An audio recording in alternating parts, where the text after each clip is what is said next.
The great Midwest fans of Omaha filling Rosenblatt Stadium for a matchup of two teams from the Southeast. It's Clemson versus Tennessee in the final game of the first round of the 49th College World Series. Two-sport star Todd Helton was recently named Baseball America's Collegiate Player of the Year. The Tennessee Thumper is truly a man for all seasons. You only get so many bats a game, and when you go up there, you better get your hacks in. Just lay it all on the line for that many pitches. Game's over, you can go rest. I'd rather hit.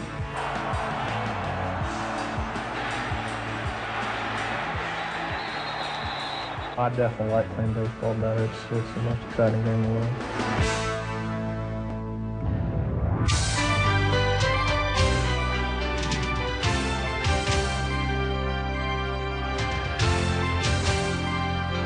And we're back at Rosenblatt Stadium here in Omaha, getting set for Game 4, Clemson and Tennessee. Bob Rathman, Fred Lynn, welcome back to our coverage of the College World Series. This is Tennessee's first appearance here in Omaha since 1951, and a good thing, too, Fred, because we were able to showcase for the nation one of the great stars of the college game, Todd Helton, named Player of the Year. Not only a great hitter, but tonight he'll be the starting pitcher for the Volunteers. Yeah, Todd Helton, he's the real deal. On the mound, he's gone 7-2 for the Vols this year with a 1.75 ERA, plus he has 12 saves. Now, if you don't like that side of him, when he comes to the plate, he's hit .413. He's got 19 home runs and 89 RBIs. This guy can do it all. And Tennessee will need a great pitching performance tonight against a Clemson ball club that rolled up 54 wins coming to Omaha, and they're led by the M&Mers, Dave Miller and Shane Monahan. Well, these two guys have their work cut out for them. They're both left-hand hitters, and they're both hit near 400 for this ball club. Now, they have to really carry the load for the Tigers to do well in Omaha. We'll see how they do against a tough left-hander tonight. And that tough left-hander for Clemson is Jason Dawsey. He won 11 games coming to Omaha, and he's got 131 strikeouts in 123 innings. When we come back, we'll meet the lineups and have the first pitch right after this.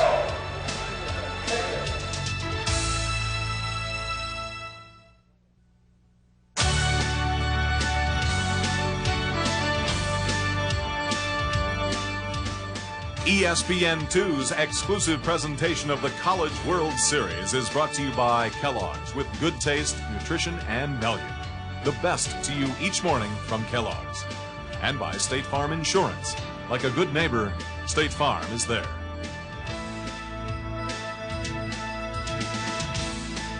Overcast here in Omaha tonight. Rain is in the forecast for later this evening, but we're getting set for baseball right now, and a near-capacity crowd is filed into Rosenblatt to watch Clemson and Tennessee. The Volunteers line up this way. Their shortstop, Matt Woodley, has got a good eye at the plate, 29 steals leading off. Scott Treffel in center field. He made the All-Region team as both a pitcher and an outfielder. Superstar bats third, Todd Helton. He'll start on the mound tonight. Scott Vieira is the third baseman in the cleanup hole. Batting number 5 and playing second base, having a career year, is Ed Lewis. Bryce Christensen will bat in the number 6 position. They have just flip-flopped Copley and Christensen, so put Christensen 6th, and Copley will bat number 7 and play first base. The number 8 hitter is Ray Espinoza batting 8th and hitting 9th, and in right field is Lance Smith hitting .345 in the postseason. And going for the Clemson Tigers, left-hander Jason Dawsey. Here's the junior left-hander, 11-3 with a 2.78 ERA. Jason Dawson, very competitive out there. He's got a fastball. He gets up in the high 80s. Got a pretty good changeup and curve. For left-handers, he will throw a sidearm curveball. Very effective. If you look at this guy, he's got a huge glove. He used to be an outfielder, and he's only about 5'8", so this glove encompasses his whole body. Anything hit up the middle, he should be able to get. I just certainly hope so. For the Clemson Tigers, the rest of the defense, they have in the infield Paul Galloway at third, Seth Breisig a slick fielding shortstop, Doug Livingston at second, David Miller at first base, Matt LaCroix is the catcher with Dawsey on the mound. Gary Burnham in left, Jerome Robinson in center, and the right rider Shane Monahan in center, and the first pitch is strike one to Matt Woodley. A .309 hitter with a good on-base percentage. He's got a good eye at the plate. This one is fouled at third. He'll generally take some pitches, but jumping out that 0-1 and just about squeezed it past Galloway in the back at third. These two teams met during the regular season. The Clemson Tigers and Tennessee Volunteers matched up at Tiger Field in Clemson in a 2-game midweek series early in the year, and Clemson won both games.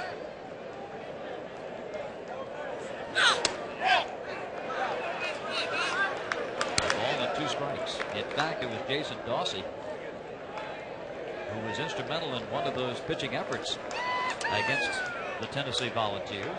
Rod Delmonico is the head coach at Tennessee. Did a great job resurrecting this program. 2-2. He looks like one of the players, doesn't he? He's got that youthful vigor at a Tennessee ball club that is considered by many a Cinderella story here in Omaha, but this is a solid baseball team. Fouled away. 2-2. Well, Bob, anytime you come to the tournament with 52 wins, you know, I know somebody has to be considered a Cinderella ball club, but they are very well stocked. I mean, these guys can play. Jack Leggett, back-to-back years the ACC Coach of the Year for the Clemson Tigers. He played in the World Series for the Maine Bears 19 years ago. And Whitley stays alive, fouling off another 2-2 pitch. Proving to be a pretty tough customer. This is a quality at bat here to start the ball game. Well, this is what you want from your leadoff guy. Get to see a lot of pitches, not only for yourself but the rest of the ball club. A gentle breeze coming in from center field, and the count goes full. Matt Woodley, senior from Lawrenceville, Georgia, and Jason Dawsey from the Columbia, South Carolina suburb of Lexington. Down the right field line, Robinson can run and get to the strike quickly to make the catch. Always a concern, of course, is the weather factor. We've got beautiful conditions right now, 63 degrees, and that gentle breeze coming from left to right. But that chance of rain is what has us concerned. Up there at 70%, and they tell us around 9 o'clock local time is when we might expect some weather difficulty, but we'll keep our fingers crossed. Scott Schreffel is next up to bat for Tennessee. Schreffel, a .319 hitter. He's got home run power with 6. Had a great regional. He batted .433 in Knoxville. Here's a foul back, and quickly it's 0-2. He is one of many of these Tennessee players, Fred, that's very versatile. You will not be surprised to see Schreffel come in and pitch, maybe in this game. But Helton has some difficulty.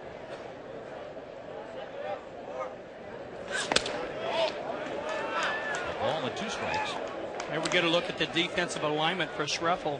And Bob, as you mentioned, these two clubs have played each other twice before. So there should be no surprises. They should be well scouted. They should know exactly where to play each other. Deep to left center. And this one is gone. Scott Schreffel with the home run. And Tennessee takes a 1-0 lead. His 7th of the year. That had just enough to get out of the ballpark. Bob, as we just showed graphically, the wind is blowing out from right to left. In a normal game here in Omaha, the wind blows from left to right. Now, the wind helped that ball. There's no question. He hit it hard, and he hit it solidly. Here you see a fastball right down Broadway, and he gets good, I was going to say gets good wood on it. Boy, how old am I? And he gets it up in that wind, and it carries out. A happy young man, Scott Schreffel. Tennessee draws first blood, and Helton the man at the plate. 1-0 pitch. Fred, you mentioned at the top of the show about Helton's numbers. They are awesome. 89 runs batted in 65 games. And you have to realize that he does this. He's a two-way player, just like football. I mean, he has to think about pitching as well. So those are phenomenal numbers for a guy who does something else rather than just hit. Ping foul, 2-2. And the other stat that jumps out at you when you talk about Helton, the walk strikeout ratio. He's not a free swinger. 23 strikeouts and 60 walks. And see what he's done year by year. Phenomenal numbers here at 95. Oh, that's a perfect example of his technique and an approach on that last pitch. He did not try to pull it, went down the left field line. He pulls this one. If it stays fair, it's got a chance, but bending foul and into the seats. This is why a guy hits 400. Fastball away, he goes down the left field line. Curveball in, he knows it's foul as soon as he hits this ball, otherwise he'd be running. And he can pull it. I mean, that's a mark of a good hitter. Sends a souvenir the other way. Now, if you're Clemson, what kind of a pitching attack do you have to face this guy? Well, here's a couple future ESPN announcers. But in order to pitch this guy effectively, you have to show him a lot of different looks. You're not going to get him out with any one set of pitches. Like if you want to say we're going to pound him hard away, well, he's going to adjust it, and probably rather quickly. So you're going to have to mix them up. Fastball in, curveball away, change up, move them around. Helton hit a home run off Dawsey in Clemson during the regular year. Jason also struck him out. Another 2-2. Fastball away. Well, Woodley had a long at bat before flying out to right. This will be the 9th pitch to Todd Helton. We get a good look at the catcher. That's a fastball away. Sets up outside. And hit on the ground to shortstop. That one eats up Bryzik. Safe.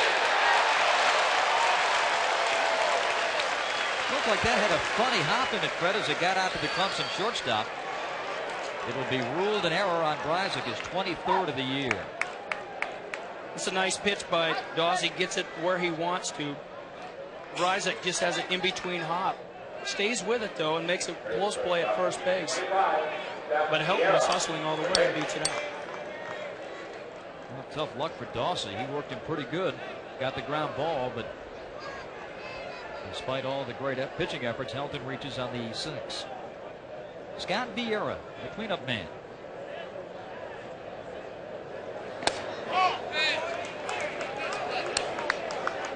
Vieira, like Helton, homered off Dawsey in Clemson this year.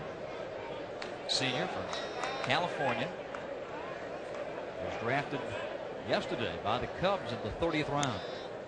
2-0. Bobby mentioned Clemson had beaten Tennessee twice. If you ask the Tennessee players, they feel they should have won both those ball games. 2 late come from behind efforts for the Tigers in those games.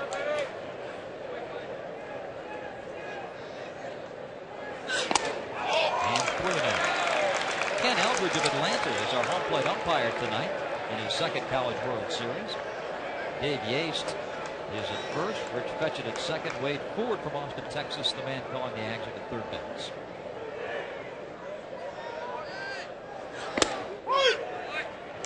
Three and 1 on Vieira. Looking right down that first base line. And standing there side by side at that bag, 2 first-rounders. Helton to the Rockies, Dave Miller to the Indians. Dave with 1 foot in foul territory in that holding position now, and the runner takes off, but it's a moot point. Ball 4 to Vieira. The first inning difficulty here for Dawsey. The walk follows the error, and now Ed Lewis is at the plate. You can see a couple of the Tigers, Miller and Galloway, coming over to give Dawsey some reassuring words as Lewis comes in. Talk about a kid who turned it around. A .211 hitter in his first 2 seasons at Tennessee. This year he hit .340. Dawsey has already thrown 26 pitches here at the top of the first. 1 run is in on the Schruffel home run, and 1 away. 2-minute ball. Miller, not enough to turn 2. They get the middleman Vieira on a 3-6. Coming to 3rd is Helton. Fielder's choice puts Lewis at first base, Helton at 3rd, and Christensen coming up.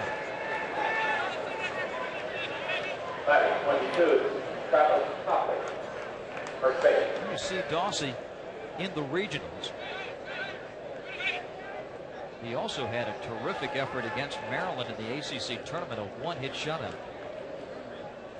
We're getting our corrections on the Tennessee lineup, and Travis Copley is batting in the number 6 position, and this is Travis at the plate. Copley, the freshman from Hickson, Tennessee.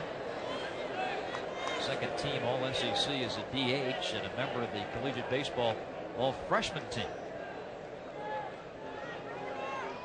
They're telling us this kid has a sweet swing. Sends one on the ground to second. Livingston has a flip to short, and that'll do it.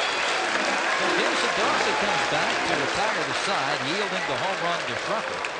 And Tennessee has jumped out to a 1-0 lead. The Clemson Tigers, 54 wins and 12 defeats under head coach Jack Leggett this season. Their first appearance in the College World Series since 1991. And they will line up this way. Center fielder Shane Monahan, an aggressive leadoff man and one of the great hitters in the college game. And Livingston batting second, the second baseman. David Miller will be at first base and hit third. The cleanup man is left fielder Gary Burnham, a strong, powerful hitter. Matt LaCroix, the catcher, bats in the number 5 position. The number 6 hitter is Seth Bryzik, the shortstop. And hitting 7th tonight will be designated hitter Will Duffy. Batting 8th, Paul Galloway, the third baseman, a 4.0 student. And Jerome Robinson, speedster at the bottom of the card, playing right field and the Tigers' only switch hitter. And on the mound, here is Mr. Helton. This is one of the great athletes in the country, folks. He just happens to be a pitcher. And he's really a throwback because he pitches to the situation. He doesn't just throw for the sake of throwing. He's got a pretty good fastball and a pretty good curveball. He'll throw from all angles, and he calls his curveball a drop. When's the last time you heard that? Yeah, a long time ago. The rest of the Tennessee Volunteers, Ray Espinosa behind the plate. In the outfield, Christensen, Schruffel, and Smith. Scott Vieira is in the third base spot. Matt Whitley with 29 errors at short. Ed Lewis second. Travis Copley is at first base. Let's go down to Larry Conley. Yeah, thank you, Bob. You know, one of the things that's happened is that Clemson feels like they're a year behind in their schedule. They thought they should have been here last year. So Jack Leggett took his baseball cap and had a reminder for his club. Take a look at the back of it and see what's embroidered on the back. It is Omaha. He put it on there as a constant reminder for this club to know where they're going to go for their goals this year. Well, Larry, I guess it would be safe to say they've had Omaha on their minds, literally, all season long. Coming up to lead things off for the Tigers is Shane Monahan. A .396 hitter, had over 100 hits, 105. Coming in, and there's number 106. Right back up the middle. Fred, we've mentioned his aggressiveness. Really, in contrast to Matt Whitley of Tennessee, Monahan's not going to waste any time. Well, when you're facing a tough left-hand pitcher, now, normal circumstances, he's a free swinger, like you said. He's not the prototypical leadoff man who's going to take a lot of pitches. If he sees something he likes, he's hacking. And we talked about at the top of the show how Monahan and Miller are going to fare against Todd Helton. See how Clemson plays it here. Got a good bunt at the plate. Douglas Livingston led this team. In fact, set a Clemson record with 9 sacrifice bunts during the year. Shows bunt, takes it away. Ball 1. Good hit and run man in addition to his bunting abilities. That man transferred into the Clemson program from Faulkner State. He was a junior college All-American. Doug Livingston of the Tigers. 1-0 Tennessee in the bottom of the first. Bob, this is a wonderful field to bunt on. The grass is very long and very thick. Really slows it down. Infielders have to play very close for a good bunter. You have to be way in on the grass, as Vieira is. How about the differences, Fred, bunting with the aluminum rather than the wood? That can be tricky sometimes. Well, thankfully, I never had to bunt with aluminum, but I can imagine you really have to deaden the ball on your own. I mean, you really have to be able to pull that back at the moment of contact. 2-0, not Livingston.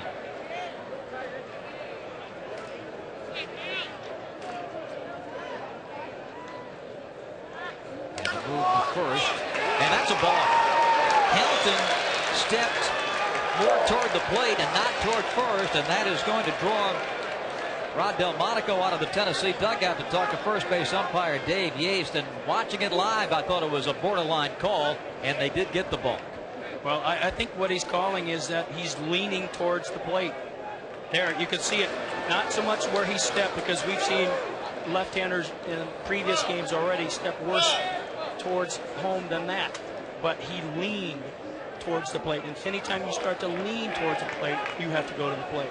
That is Todd Helton's first balk of the year. The eagle eye of Dave Yates caught it.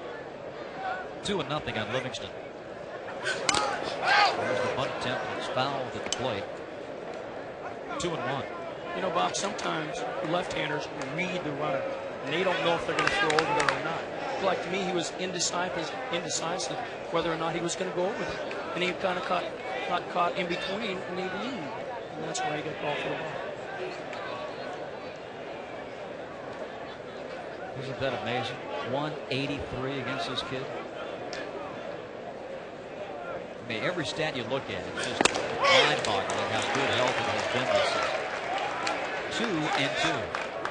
2-2. His ERA of 1.75 is the 13th best in the country. And when he was hitting at the top of the inning, we talked about his walk-strikeout ratio. As a pitcher, he's walked 13 and fanned 65. Fouled into the seats. And you have to remember that he doesn't work on pitching. I mean, he's an everyday player, so he's doing other things other than being on the mound and throwing, off the mound in between starts and doing those kind of things that pitchers normally do. He's hitting.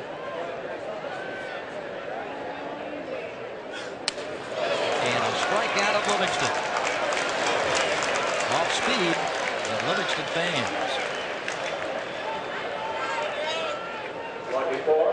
One of Helton's bread and butter pitches is his changeup. And this is a change here. You can see the rotation on it, kind of turns it over, so it's going to fade away from a right-handed hitter. And he will throw that changeup at any point in the count.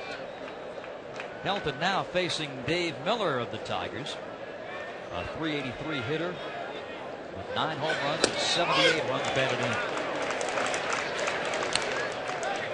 Here's a guy, Fred, who is a singles hitter. Put on about 30 pounds of muscle, hit the weight room very hard, and look at the numbers that he turned out this year, and turned himself into a #1 pick for the Cleveland Indians. Fooled on that one, 0-2. Well, when guys get to college, a lot of them aren't going to growing yet, especially taller players. They come in there pretty thin and gangly. You never know how they're going to turn out. That's why scouting, for the big leagues is such a gamble, because you don't know how kids are going to develop. Well, here's a kid who's really developed. Now he's a great player. Helton's got him 0-2. The look back at Monahan. Change running. A strikeout of Miller. The ball popping out of the mitt of Espinosa. And Monahan takes third without a throw.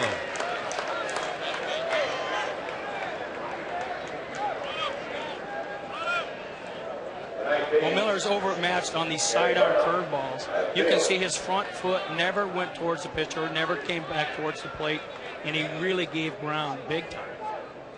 The 21st steal of the year for Monahan.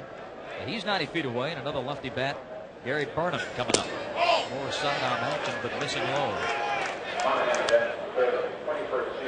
Burnham, not so much a home run hitter in that cleanup spot. You see that he's hit 7, but 27 doubles, so gap power for this young man from South Windsor, Connecticut. Throw to third, and Monahan is back safe.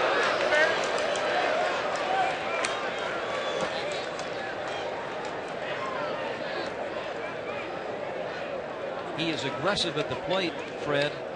Jay Monahan also aggressive on the bases. Here's a look at Burnham. Well, this is a real gutsy play by the catcher, because if this ball is mishandled or hits the runner or anything, it's a run. I mean, they're trying to catch Monahan leaning the wrong way, but still, it's a dangerous play. And Monahan represents the tying run here in the bottom. And Bobby mentioned he's a gap hitter. Well, they're giving him the left center field gap, and that's where you want to hit a left-hander who throws sidearm against you. Popped it up. Foul ground for Vieira. And that's it for the Tigers. No runs and a hit, and the Tigers leave the tying run at third base. We played an inning, 1-0 Tennessee. Get over.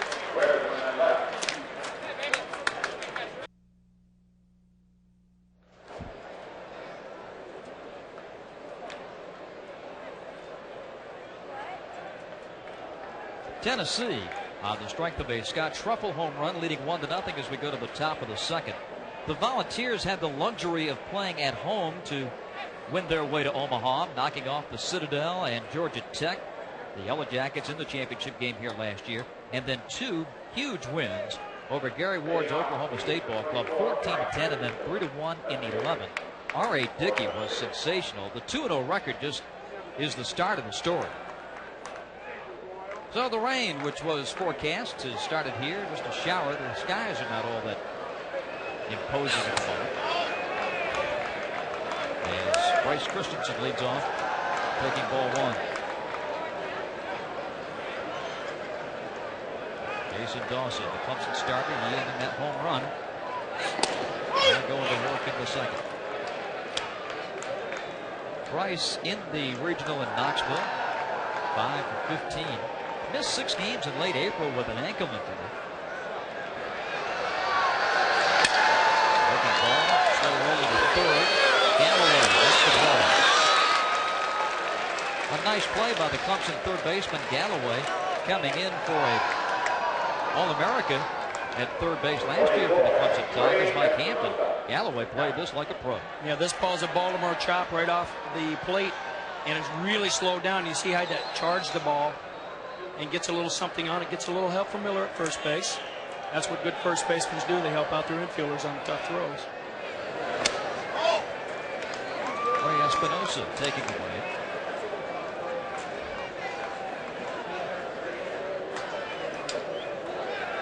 Nobody on, 1 away.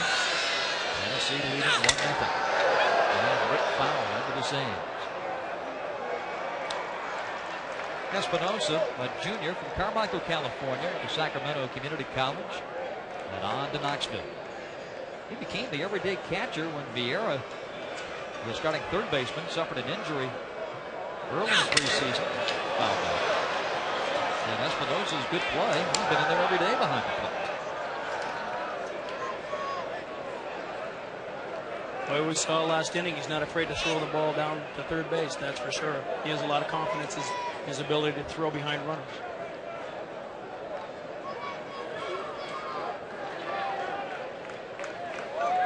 Ball and 2 strikes. Dawson away. 2-2. Dawson fed with a lot of pitches in that first inning. He would like to make quick work of the 7, 8, 9 men here in the second. Well, a lot of times the adrenaline's really flowing for these kids early in the ball game. You never know how their control's going to go. Pass Galloway into left. A wide turn for Espinosa, but now holds as Burnham gets it back.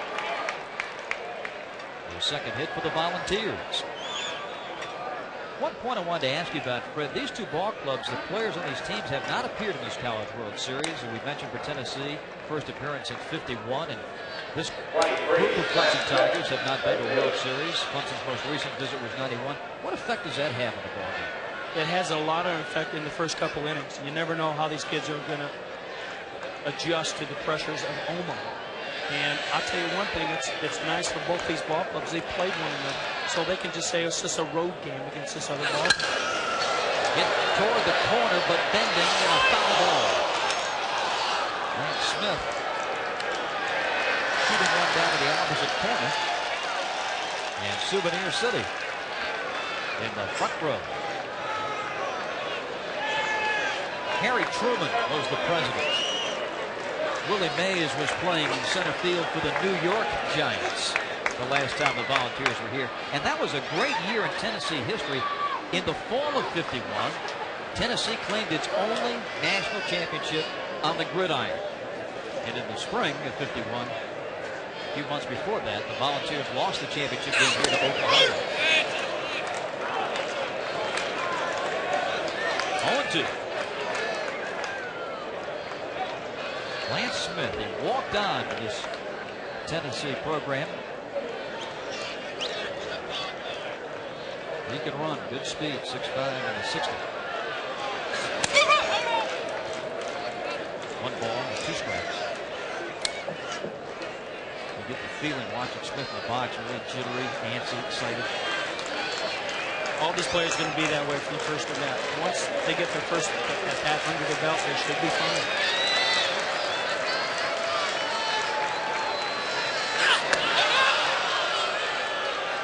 Two balls and 2 strikes.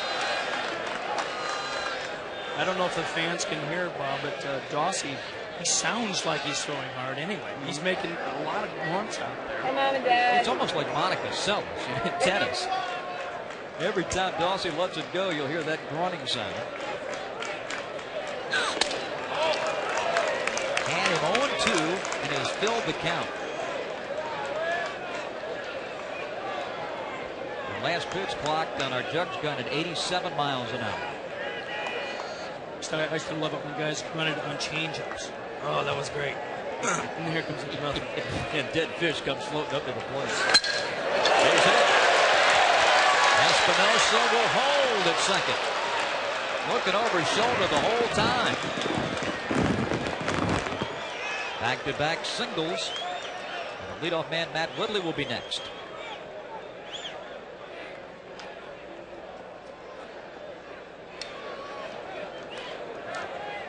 Rod Delmonico hanging out a sign. His third base coach, Larry Simcox, to relay that.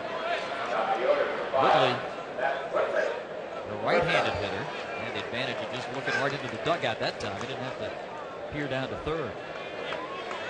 And flew out to right field his first time. Tennessee with men at first and second and one gone.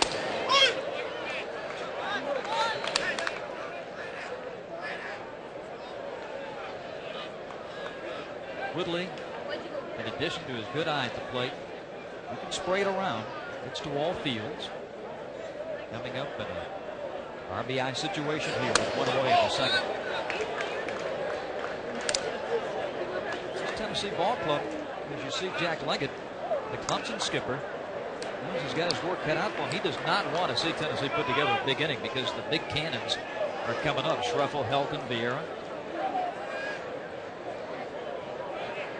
Tennessee, the two-time defending SEC champs. Deep right field. Robinson going back. Shy of the track, makes the catch. Tagging at second is Espinosa. He comes to third. So for the second time, Matt Woodley skies to right. It moves Espinosa up 90 feet. First and third for Schreffel. But you know, Bob, that fly ball right there scores Espinosa. If he takes third base on the base hit, now he was going on a 3-2 pitch. Obviously, he thinks Robinson has a cannon out there because he stopped at second base. I mean, normally you chug right on into third. You challenge the guy. Throw me out. And again, you go back to the fact that they've played before. You should have a book on the right field. Obviously, their book is don't run because he must throw very, very well.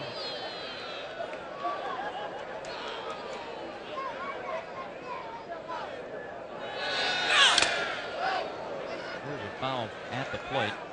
Here's the right fielder, Jerome Robinson. Fred, what are some of the intricacies to outfield depth and play here at Rosenblatt Stadium? Well, just like the infield, the outfield grass is long and thick. You really have to play shallow if you have any chance to throw anybody out of the base. And if you're a runner, you notice the guys are playing back, a base hit to the outfield, you have to take the extra base. Just a calling card toss to first. Dawsey has really been forced to labor through these first two innings. 46 pitches.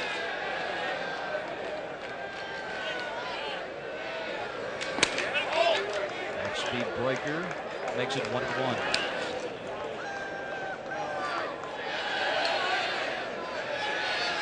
Bob, anytime you have trouble with the bottom of the order, and this Tennessee ball club does the majority of the scoring in the first 6 guys, well, you're really asking for trouble. 1-2.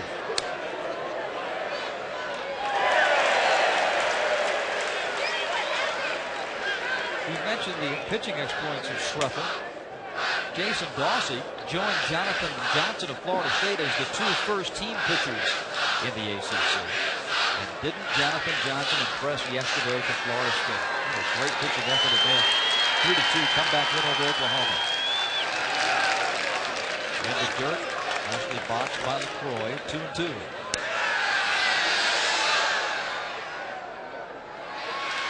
And he beat Southern Cal last night. Earlier today, Cal State Fullerton with a come-from-behind win.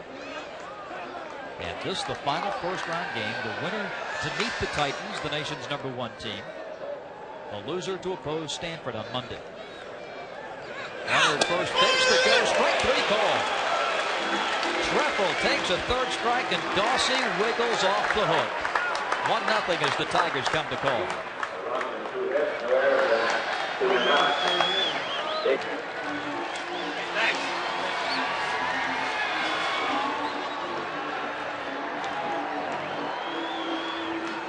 1-0 Tennessee, and the Volunteers kind of shaking their heads where they had a golden scoring opportunity. And with first and third, and Treffel, the guy who hit the home run the last time, this fastball, unlike the other one, which was down the middle, was paint right on the outside corner and down at the knees. We mentioned that Tennessee played at home to advance. Clemson hosted the East Regional at Tiger Field and cruised. Jacksonville a big win, Winthrop, and then Alabama in the championship game. Will Duffy had 6 hits in his last 7 at-bats in that regional, and Monahan has just been terrific all season. Matt LaCroix will be leading it off for Clemson as they bat trailing 1-0. Here's a young man who was a second-round pick of the New York Mets out of high school, turned down $380,000 to come to Clemson. And he drills one to right field, drawing a bead is Smith, and he makes the catch. That ball hit right at Lance. Took a moment to get his bearings out there. A tough play, and that ball's hit right at you. That's a real tough play for any outfielder, the one that's hit directly at you, especially by a power hitter, because the ball tends to rise. You can see the hip explosion and the extension. And this is just a line P. Got out there at about a second. Seth Bryson, Clemson shortstop, held his swing and appealed to first. 1 ball and no strikes. Bryson a solid .282 and funny little pop in his bat with 10 home runs. Cuts through this one on the change. 1 ball, 1 strike.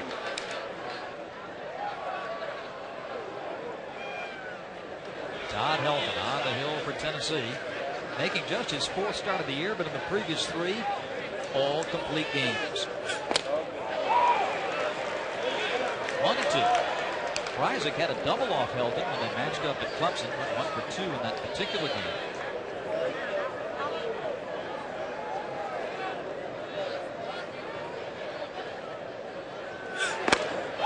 And strike 3. Reisig didn't have much of a chance. 2 up and 2 down. The College World Series continues on ESPN tomorrow, and the great rivalry continues here in Omaha. Miami and Florida State. J.D. Drew's home run lifting the Seminoles to victory yesterday. The Hurricanes won big last night against Southern Cal. 3:30 Eastern Time tomorrow here on ESPN. The batter, Will Duffy. The young man we talked about a moment ago had the huge regional.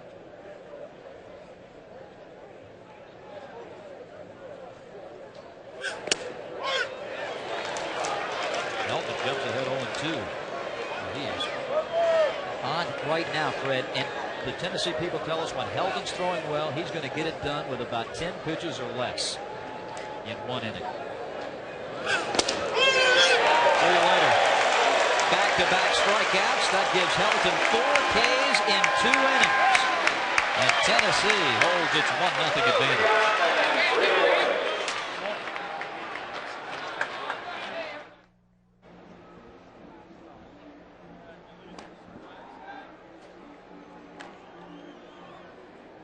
Tennessee up 1-0. This is the final strike of that 2nd inning.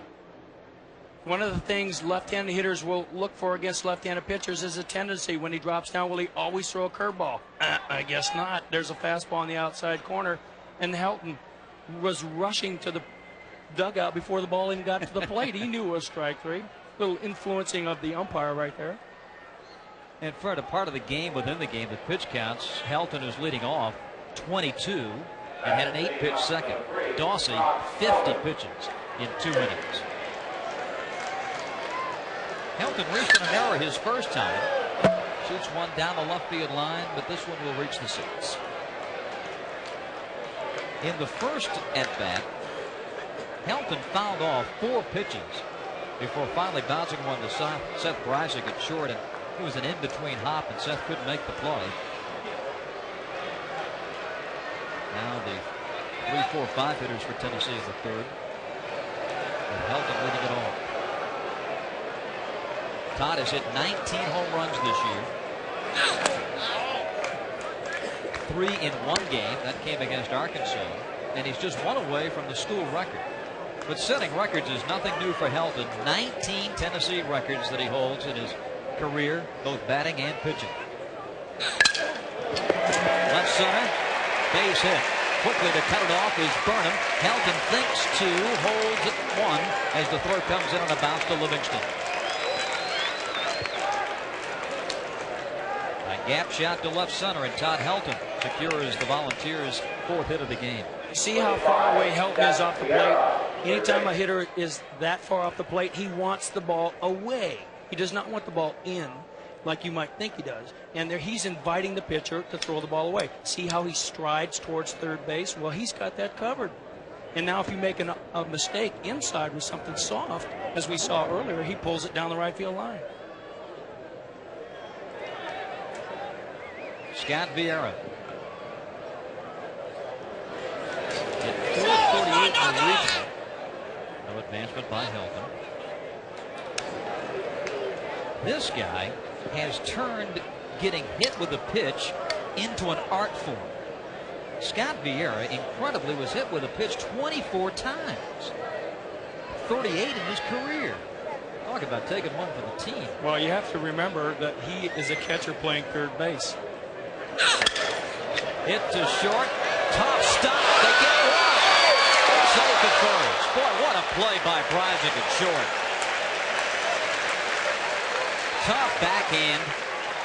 And gets Helton at second.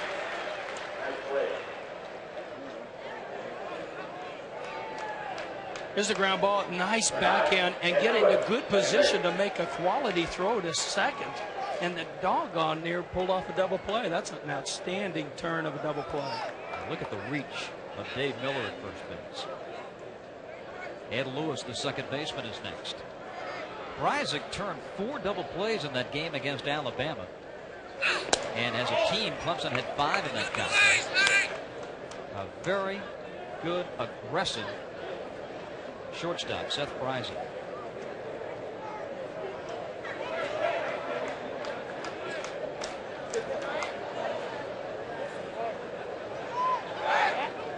Easy toss.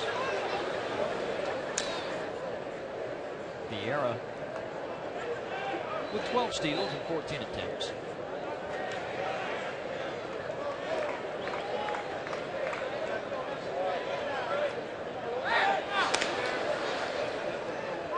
Lewis, a junior from Wilmington, North Carolina. That's the port city in the Tar Heel State that produced Rod Delmonico, the Tennessee head coach.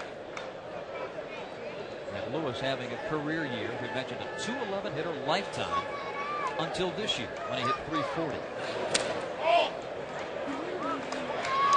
2-0.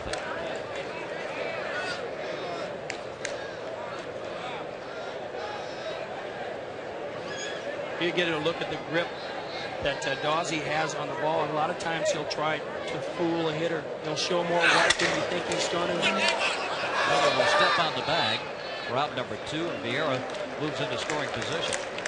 A lot of times when a hitter sees a lot of white, it's going to be a breaking ball. And when you don't, it's going to be a fastball. And sometimes the pitcher will try to play mind games with you, show it to you on purpose and say, hey, what do you see, big boy? And then throw something different. I hate it when they do that. Oh, those pitchers. They just don't have a sense of humor. Travis Copley grounded to third his first time. Excuse me, fielder's choice his first time. 1-0 Tennessee with Vieira at second and 2 gone.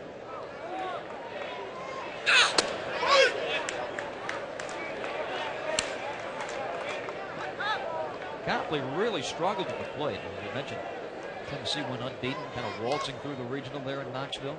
But not a happy time for Travis. He went 0 for 14 in the regional.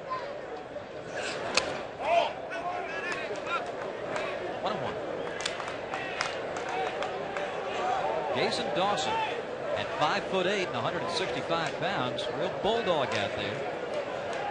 Tennessee's had runners all over the place in this game, but to date only 1 run. There's another look at the grip of Jason. There he gets the sign in and he rolls it. So by the time it's in his glove, it's completely different than what you saw. cheaters.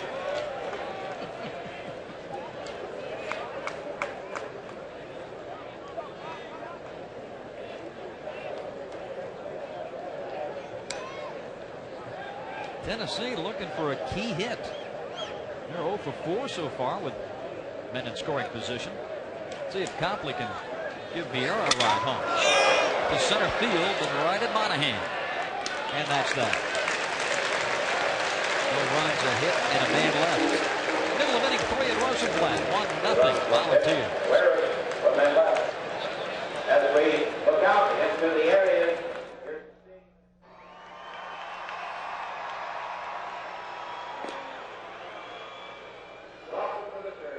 An update of what's happened earlier today here at Rosenblatt Stadium with Stanford against the Titans of Cal State Fullerton. Mario Iglesias.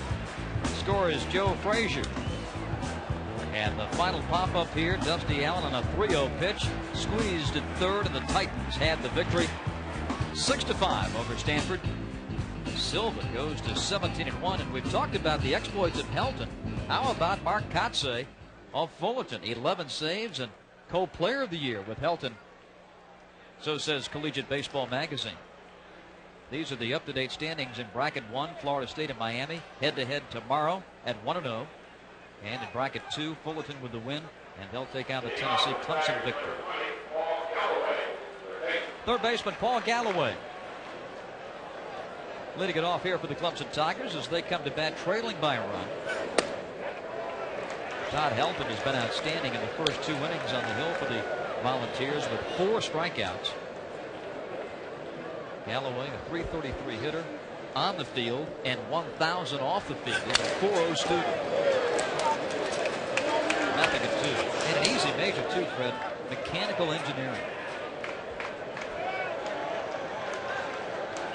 Here's a look at what Helton has done so far. High. 25 pitches for Todd. That's just the 6th one out of the strike zone. A ball and 2 strikes.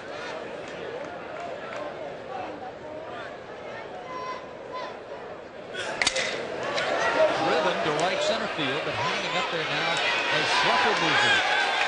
Unaware. That sounded pretty good when it left the plate. And a lot of hang time. 1 gone. Well, Helton's really establishing a pattern against right-handed hitters. He is really working that outside corner. Anytime you drop down and throw almost sidearm to a righty, that's where you're going to throw the ball. It's going to be very hard for him to throw a strike on the inside part of the plate because it runs back over to the middle. Robinson up there hacking. The only switch hitter in the Tiger lineup. Well, hit .266 this year from Wadesboro, North Carolina. Came to Clemson from Taft Junior College. He was drafted out of high school and out of junior college.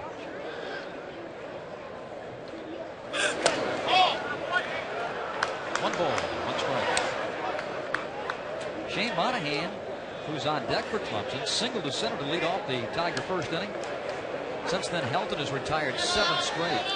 Monahan will get his swings in just a moment.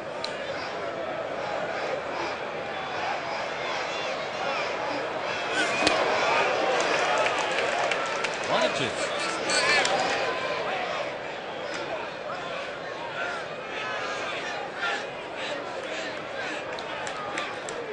What Jerome did at Clemson in the ACC tournament up the road in Greenville, he homered against Maryland. Hit to short. Big bounce for Whitley. Gloves it, brings him out. Good reaction by Matt Whitley. 2 gone.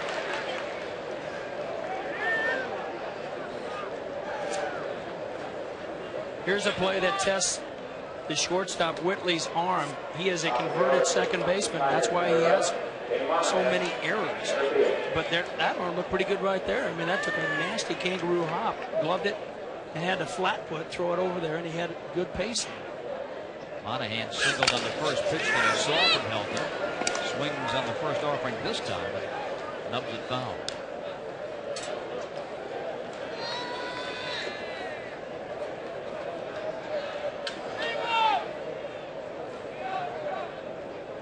Some hockey blood in Shane Monahan. The grandson of Boom Boom Jeffrey. I think some of that aggressiveness is in the genes. Here's a great amount of respect, excuse me, Bob, for the power of Monahan as the left fielder's almost on the track, and usually the off outfielder is very shallow. Here's a bunt. Helton with a bare hand. Got it.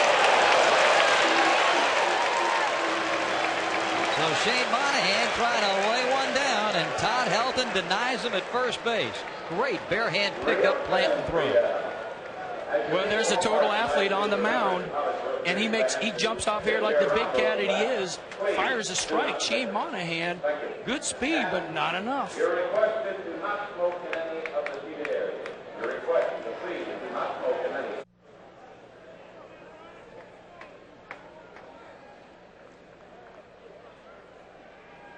Todd Helton has handcuffed Clemson on 1 hit through 3 innings. Let's go downstairs to Larry Conley for more. Well, thanks, Bob. He's retired 9 in a row, and Jerry, so far, he looks like he's throwing pretty well.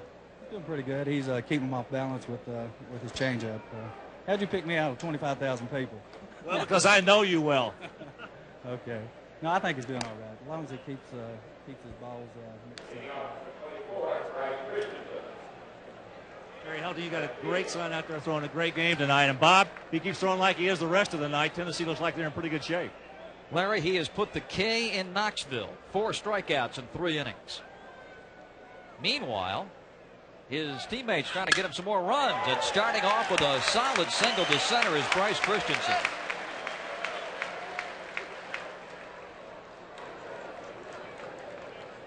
The 5th hit for the Volunteers. And again, Dossey's going to be forced to work from the stretch. Well, Dossey, he's got the biggest glove on the field, and he tried to barehand a bullet. Oh, that's definitely a play by a left-hander. Here you see this glove. Now, he used to play the outfield, so that's an outfielder's glove, and it is legal. It's just big. It's very big. I mean, he can pitch softballs from that big. Now Ray Espinosa, and fouled at first. Ray with a single his first time.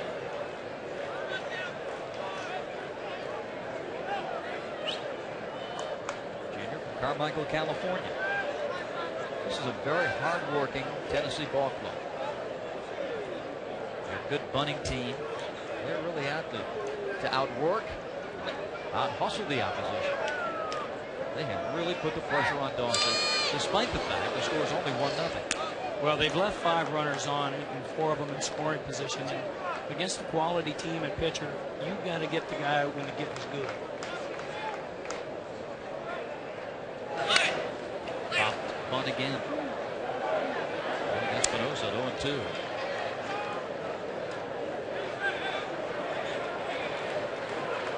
Head coach of the Tennessee Volunteers, Ron Delmonico, has completely turned his Tennessee program around. A losing year, his first year 6 years ago. A back-to-back 50-plus win season since.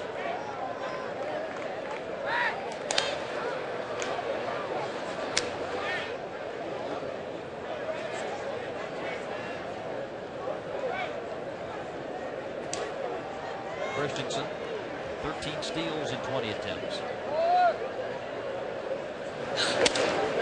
And with 2 strikes, Espinosa showing bunt again. Well, the reason Espinosa keeps fouling the ball off to the right side, he's not getting the barrel of the bat in front of the plate. And he's got a bad angle, so as soon as the ball hits the bat, it's going to go foul. He's got to get the barrel of the bat in front of the plate. Squared up, man at the top of the strike zone. Yeah, you bring a good point. It's very easy to bring the bat down. It's very hard to bring the bat up to the ball. The toss to first. Dawson can pretty much neutralize the running game. He does not have a good deceptive move from first, but he's got that quick step off move, and that keeps everybody close. And he gets the bunt down. Dawson will go to second for the force. Isaac had to stretch out like a first baseman to haul it in, but they get the lead man.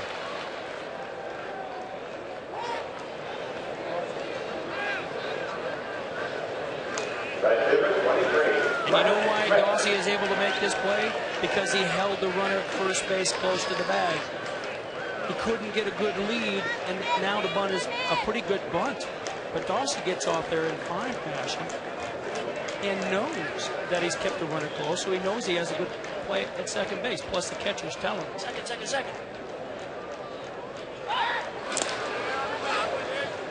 Step off, toss to first. Espinosa back to the bag. Jack Leggett. In fact, both these ball clubs playing the final first-round game on this Saturday night. And these guys have been like caged, Tigers in Clemson's case, but they've been cooped up in the hotel, unable to play for a few days after arriving here in Omaha on Wednesday. Boy, that's got to be the toughest of all.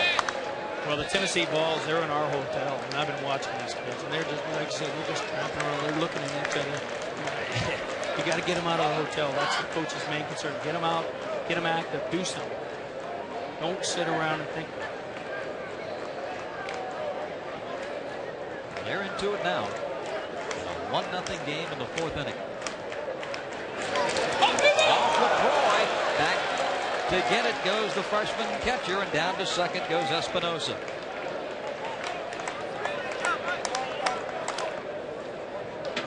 I don't think that ball was in the dirt. Was it, Fred? Could you see? It looked like a wild pitch. It looked like it bounced before it got in there to LaCroix. He tries to block it. Tries to get, you can see he tries to block that ball, and he does everything he's supposed to. He got down, tried to cup it into his chest, but it just bounced off his chest protector and got away. And now they have another runner in scoring position.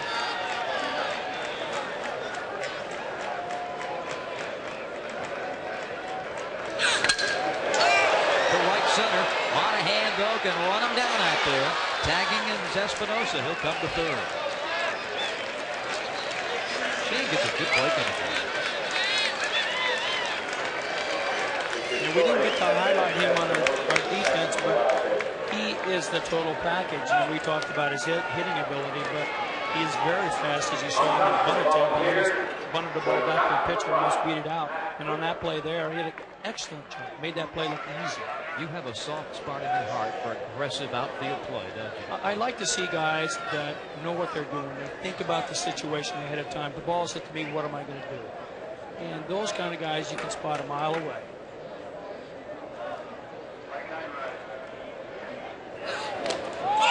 And again, LaCroix with the pitch in the dirt blocks it, pinning Espinosa to third base. The Volunteers 0 for 6 with runners in scoring position. As Fred pointed out, they've left 5 through 3 innings. Espinosa at third and 2 gone. The only run of the game coming on the Scott Schruffel first inning home run off Jason Dawson. If Isaac can make the play, Clemson's out of it. And there. And Matt Whitley rolls one to his opposite number, and Jason Dawson, doing his Houdini act, escapes again.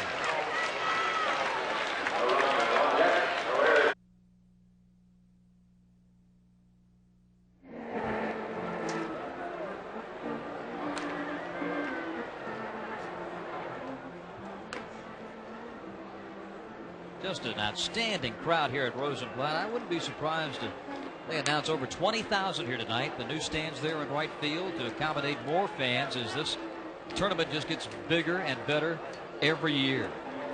The Clemson Tigers set the bat in the bottom of the fourth. They'll send up Doug Livingston, David Miller, and Gary Burnham against Todd Helton, who has just shut down this Tiger attack on 1 hit. He's retired 9 in a row and 4 by strikeouts. Here is a kid, football quarterback, takes that football mentality to the mound. Great defensive player, first base, wonderful hitter. Fred Lynn, you know, you go back and think your career paralleled to Helton's in terms of combining the football and the basketball, and you pitched some at Southern Cal. Well, you're right. All those other sports help you mentally. Also, you know, they do a lot for you physically with your footwork and the drills and all those kinds of things as well. But that football mentality, when you bring that to the baseball field, baseball seems so much easier. You know, you get that good mental attitude that football players have. You bring it onto this field, it makes you that much tougher. Whitley making a fine play at short behind the bag. Todd Helton one of 6 first-round picks here at the World Series. David Miller of Clemson is set to bat right now. He struck out against Helton in the 4th inning.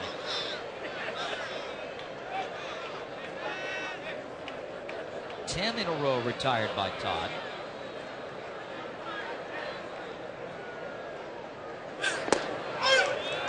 That's a strike. We talked, Fred, about outfield play being so important, aggressive outfield play. Do you think that the football mindset leads a player, say like a Monahan, who's got certainly the hockey background we were talking about, does that influence you in terms of your aggressiveness on defense? Yeah, it definitely does, because you have the ability to leave your feet. You're not afraid of crashing into the wall, because you know it's not going to hit you. It's not like running into a full blind. It outweighs you by 30 pounds. The wall is always there. You know it's going to be there. You're going to hit it, no big deal. As far as you're leaving your feet, you know, you do that all the time in football. And now that makes you very aggressive in the outfield. We talked about Dave Miller's first at bat.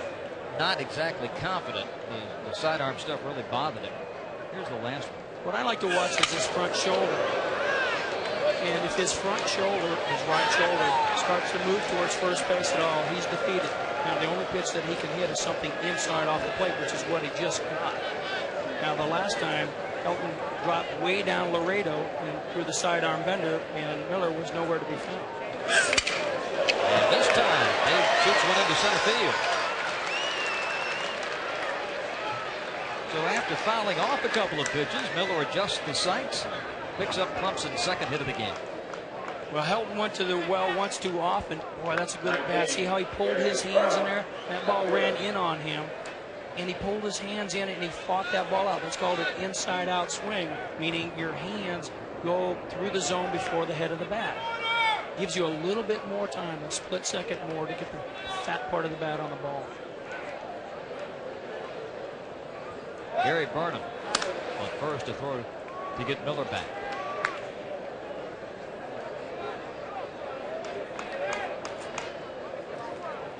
Miller, for 6'4", 200, Fred, runs very well. 27 steals. 0-1.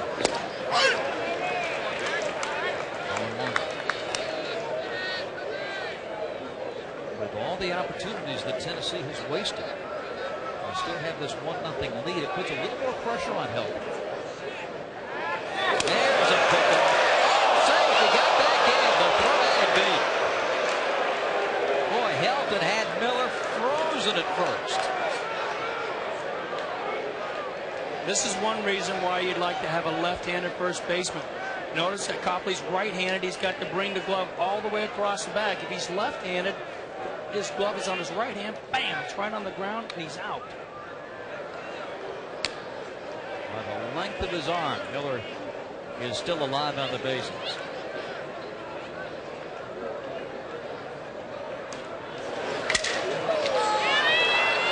Christensen. 2 outs. Miller kind of halfway retreats. As Steve Garvey would tell you, as a right-handed first baseman, you really have to give the target to the pitcher out over the bag, not close towards the foul line. You have to give it inside the bag so that you can just drop the glove straight down with a perfect throw.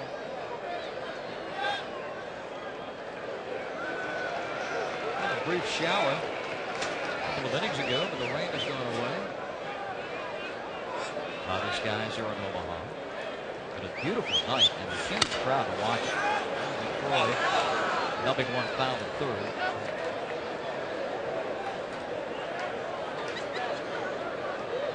I mentioned earlier about the fact this is a rematch of a regular season series. Clemson beating one of the Tennessee Aces, R.A. Dickey, in that 6-4 game, and then a huge come from behind win in extras the very next day.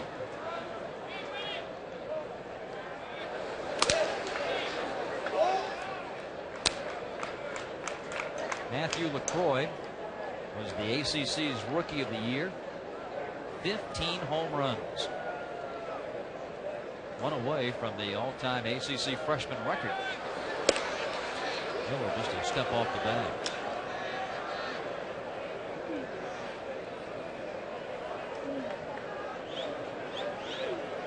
pitch count on Todd Helton.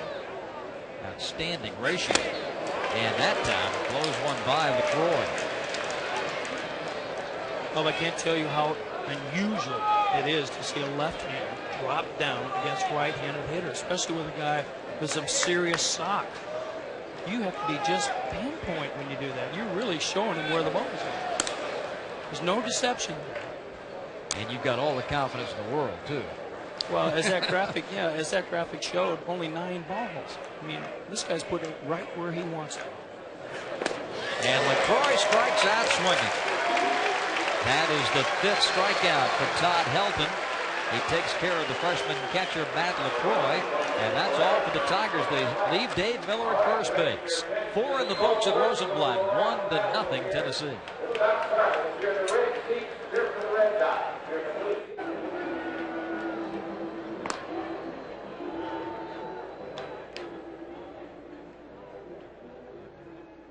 Tennessee with a 1-0 lead over Clemson as we get set for the top of the 5th inning.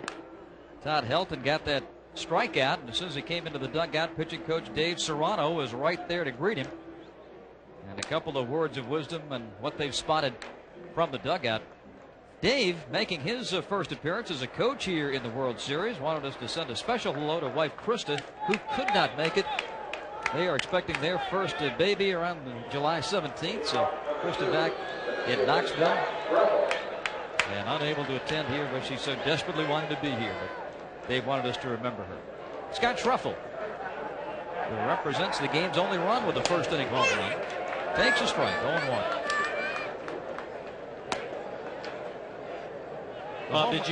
Bob, did you notice in that conversation that he raised his arm up to Helton? Right. And maybe he's telling him, hey, big fella, try to get on top a little bit more. Left-handers that start at 3/4 like he does, by the 6th or 7th inning, they're real flat, and that ball does nothing. It just comes in real flat. So maybe he's telling him to get on top. Well, that's the mark of a good pitching coach, when you can spot those mechanicals problems right away and really tell the pitcher before it becomes a problem. That's exactly right.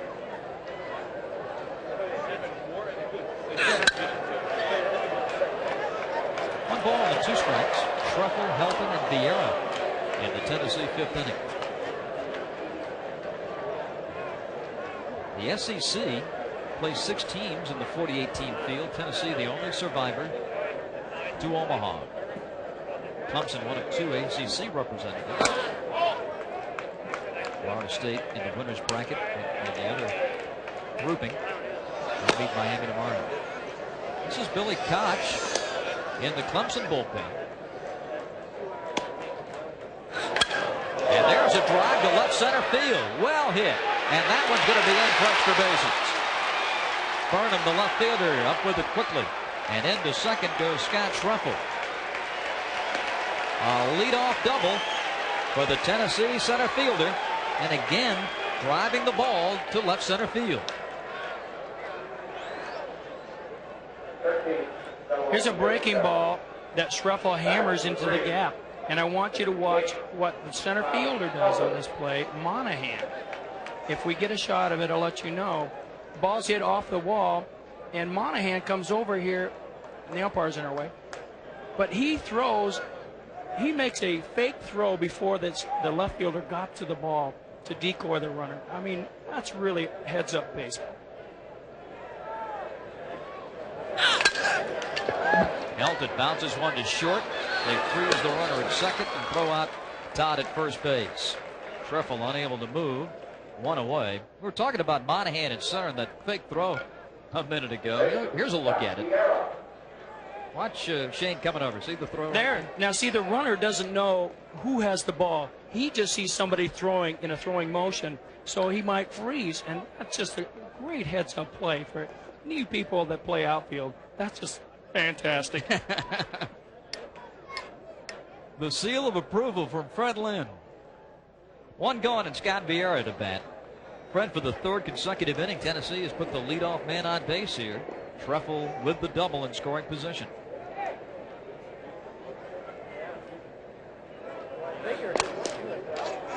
And hit with the pitch. So Vieira once again gets plunked.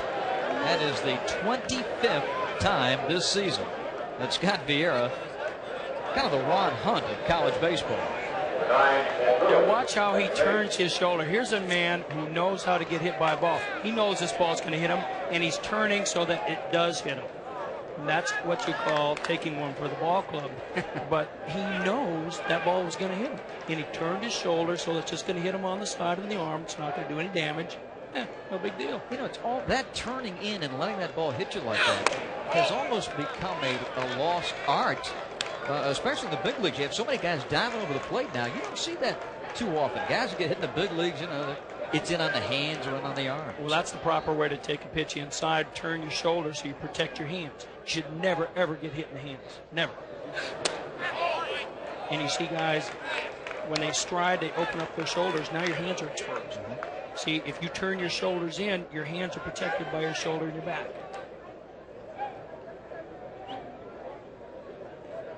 The count continues for Scott Vieira. Look out, Don Baylor. He's after That's your right. record. Out in the box. Well, we've come to this point again, Fred, where Tennessee has an RBI situation for them. They are 0 for 8 with runners in scoring position in this game. They've got to get a key hit here. I mean, so many opportunities. You just can't let these trickle away. Well, a key to this inning so far is Todd Helton. Now, he's done everything right thus far, but he swung at a first pitch fastball away, and he didn't pull that ball, enabling Treble to get to third base. I mean, that's a mental error for a guy of his talent to not pull the ball in that situation. This one bending back and out of play. 1-2. I check it 2-2 on Ed Lewis, the Tennessee second baseman. Bounced out twice. There's Helton on the Tennessee bench. One of the more difficult things for a hitter, a left-hand hitter against a left-hand pitcher, if he's an opposite field hitter, is to try to pull him. I mean, that's a very difficult thing because they're geared to go the other way all the time. And when they get that pitch such a way, say, that's what I want. Oh, no, it's not what I want. And they really have to think about that prior to. Jason Dawsey, with 41 on his back, worn with distinction by left-hander Brian Barnes at Clemson, on to the big leagues. Dawsey would love to get a ground ball here. Thought he had the strikeout. Instead, a full count of 3-2. Ed Lewis looking to extend that hitting streak. It's boosted his average to 340. And a 2-run home run against Oklahoma State in the regionals.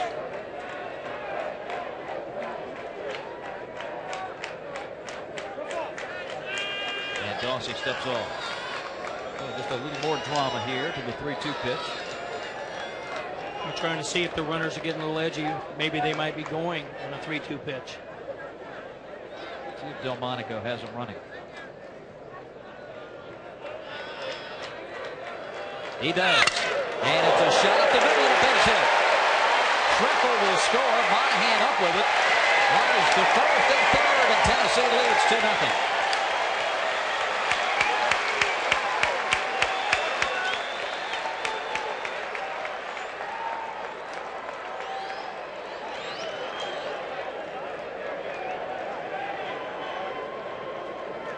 This is what Dawsey tried to do on the last bullet that was hit through the mound. He tried to barehand it. Boy, you can see he's in pain. Here's a 3-2 fastball, and there it is. Pow! Oh. He tried to do it last time the ball came through there. He is not in good fielding position. He didn't have his glove up, and you can see he is hurt. I'd be very surprised if something wasn't broken. That hit a lot of flesh. I mean, you have to admire the kid's guttiness to try to knock down the ball at all costs. But that's your bread and butter. That's your pitching game. Well, the competitive that he is, as we see the Tiger bullpen, the right-hander Billy Cox, number 27, the left-hander Ken Vining, number 10, loosening up. But Dawsey's such a bulldog. He doesn't want to come out of this World Series game. He'll do everything he can to convince Leggett, the trainer, that he's okay and he'll stay in. And perhaps, Fred, to the detriment of the ball club, he's not 100%. Well, I don't think it's going to affect his fastball. Obviously, his finger isn't broken, and that's great news. But what it will affect is his ability to feel on a curveball. Because I can guarantee you his fingers are numb if he got enough of it. And he won't be able to feel that pitch. And a curveball is a feel pitch. And if you don't feel that finger right where it's supposed to be, you're going to hang it. So in this situation here, if you're the catcher, I'm going to call some fastballs. Now the hitters, they should know that as well. The Volunteers on an RBI single by Ed Lewis leading 2-0. And now Travis Copley will try to keep it going. One away here in the 5th. Runners at first and third. And the bunt. Safety squeeze. Runner at third goes back, and Dawson gets the man at first base. A 1-3 put out of Copley on the bunt attempt. And Vieira at third measured the situation, then scampered back. This is an interesting play here because now they're testing the pitcher right away to see if his hand is indeed hurt. They've made a perfect call. It is a safety squeeze. If the third baseman has to field that ball, the runner might be able to score. But he fielded in fine fashion, which the runner does move up to second base.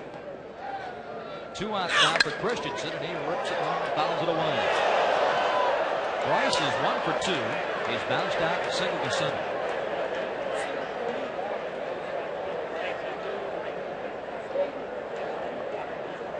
Nothing. Volunteers. About hit Clemson 7-2.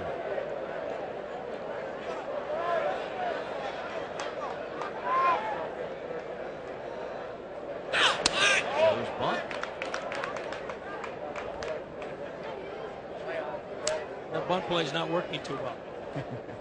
Bob, we might point out what a safety squeeze is. The runner is not obligated to run. If it's a bad bunt or if he sees that there's going to be a play made, he does not have to go. On a suicide squeeze, he has to. That's how it gets its name. Second and third and 2 gone.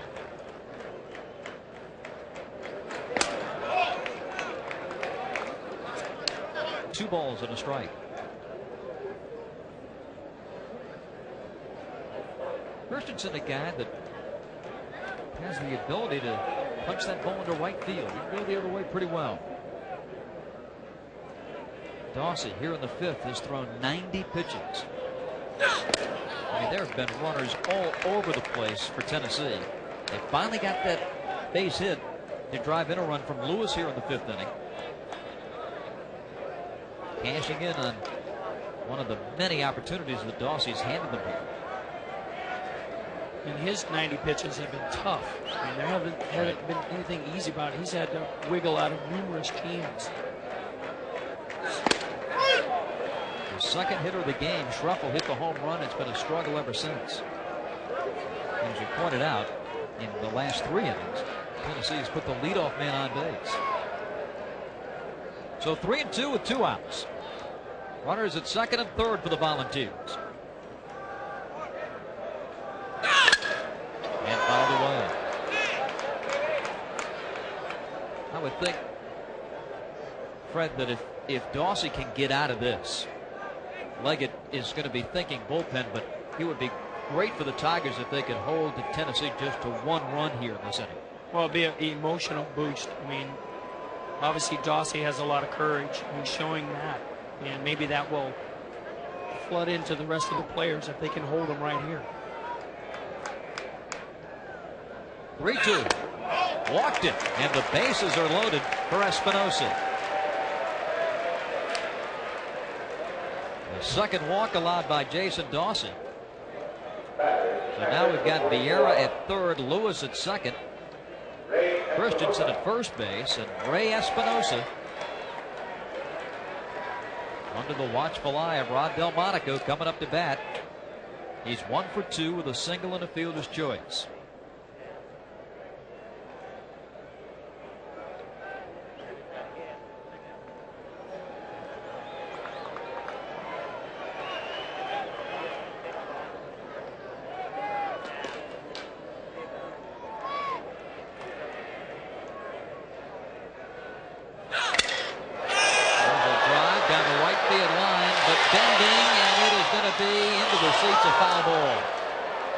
Boy, Espinosa to the opposite field, flirted with a grand slam as that ball came delicately close to that line.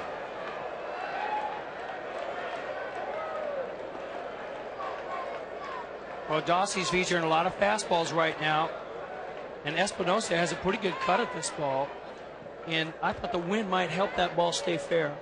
But as we look at the flag right now, it's hanging limp, and now if the wind had been blowing as it was earlier from right to left, that might have kept that ball fair. Espinosa has hit only 1 home run this year.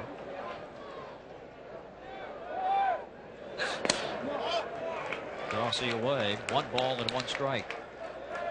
Left-hander Ken Vining, who has been arguably Clemson's hottest pitcher down the stretch, warming up in the bullpen. He's the young man that silenced Florida State in the ACC tournament a couple of weeks ago.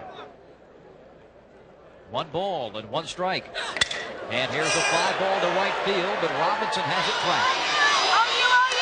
And Clemson escapes with just 1 run scoring. The Vols have left 9, 6 of them in scoring position. 2-0 Tennessee. 1 round of 2 days to Arizona.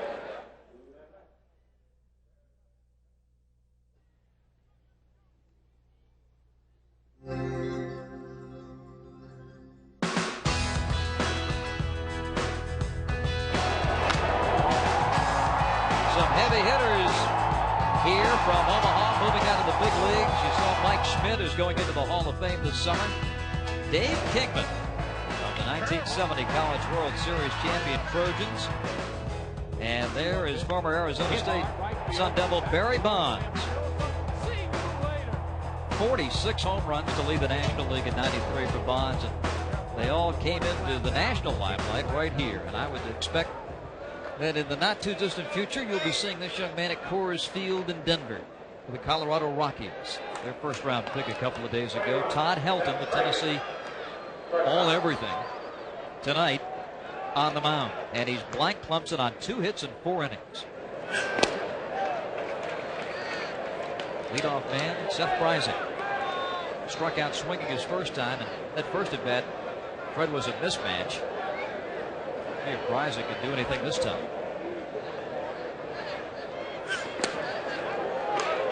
0-2. You know, Helton is really getting by almost exclusively with his fastball. I mean, he hasn't thrown that many changeups in this game, and sooner or later he's going to go to that pitch, as that last one was a change. And boy, it's going to be really tough for these hitters now, because he's getting out 1 pitch.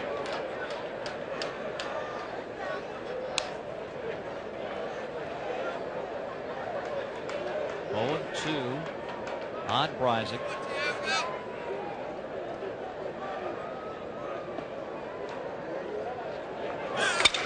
Up the middle, and Breising delivers. Boy, talk about fighting one off and singling up the middle. Breising leads off the 5th with a base hit. Question, of course, about the condition of Jason Dawsey. Let's get the latest from Larry. Bob, I'm down here by the Clemson dugout, and I just visited with a trainer here at Clemson, and he tells me that the ball actually hit him on the fingertips, and that's what they were worried about. But no fingers, no bones, just the fingertips.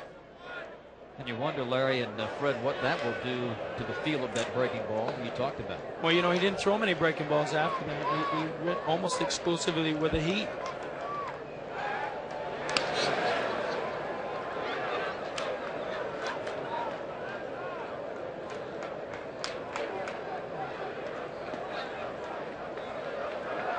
Will Duffy, also a strikeout victim. There's the sidearm strike. 0-1. Duffy had a red-hot regional at Tiger Field. But tonight, the going's been tough against Helton.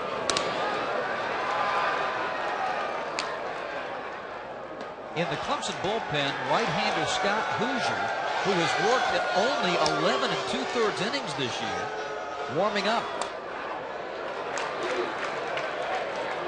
I think we should look Fred a little bit, because that catches us by surprise to see a guy like Hoosier warming up in a 2-0 game. But to look at the bigger picture, this is not your only game. There are more to be played, and you wonder what's going through the mind of Jack Leggett as he thinks about people like Ken Vining and Billy Koch.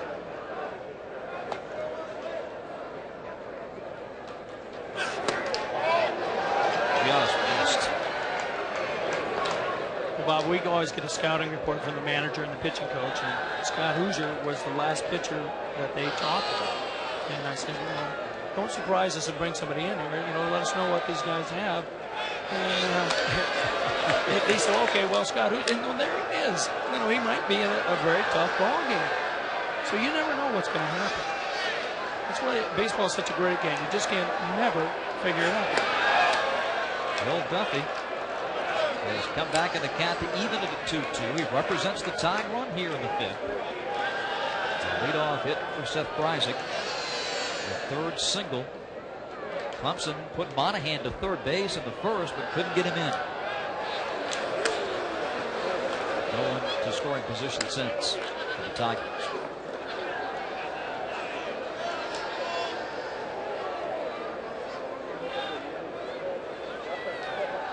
Helton will go to first again.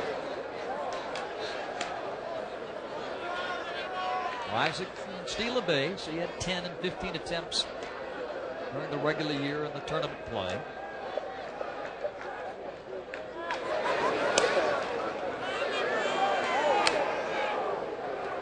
Will Duffy facing Todd Helton here. He is 8 for 18 lifetime in NCAA tournament play. That's his one foul at first base.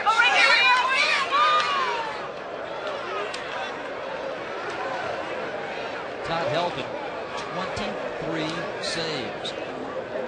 We picked up 12 of them this year. And that marvelous 12-2 record, he was 5-0 a year ago.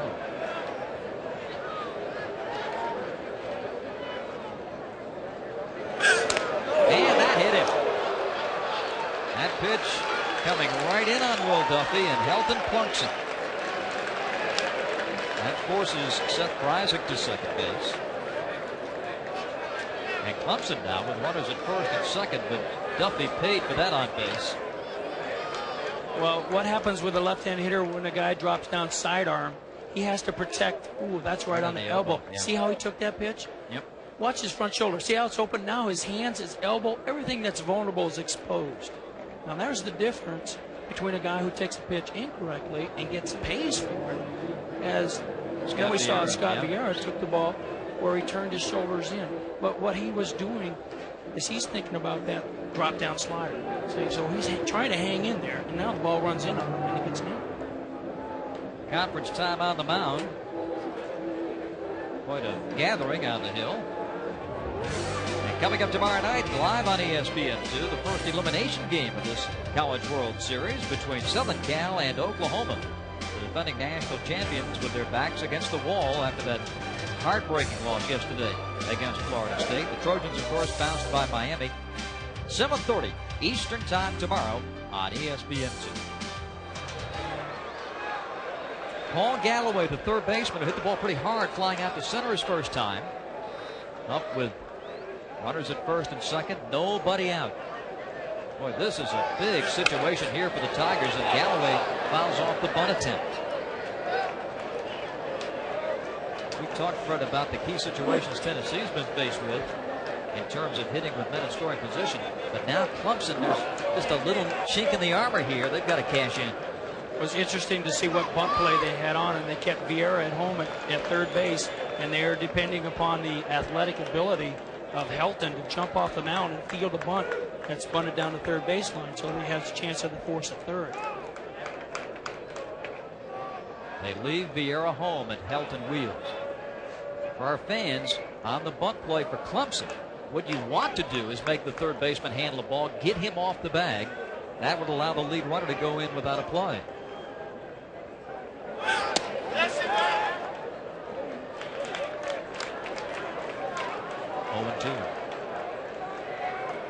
Yeah, the hitter in this situation is trying to bunt the ball with pace on it to third base. Make him field it. Get the ball by the pitcher, because you know now what they're trying to do. It'll be interesting to see if they put it on again on the low 2 count. Breisick, the lead man at second.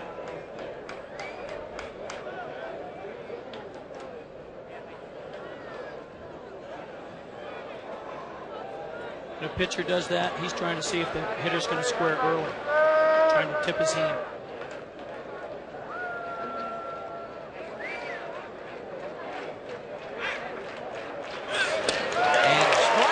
on a breaking ball. 6 Ks for Helton. You have to be really impressed with Helton. I mean, he's been eating them up with the fastball and the change. And now he gets a tough situation, hasn't thrown a curveball in about 2 innings, and throws one down and in, just ties him up. It's a big-time pitch. From a big-time baseball player. Jerome Robinson.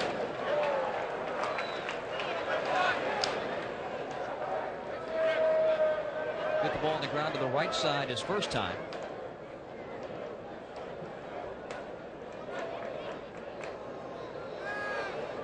Seth Brysick at second. Will Duffy at first base against Todd Helton in Tennessee. Vols 2, Tigers nothing. Bottom of the 5th. Strike out the corner. Pitch looked low and away, but the friendly call from Ken Eldridge goes Helton's way. This is what happens when you establish the fact that you throw strikes. Now the catcher, Espinosa, he sets up off the plate. And if it hits the glove, strike. The 0-2. To the line.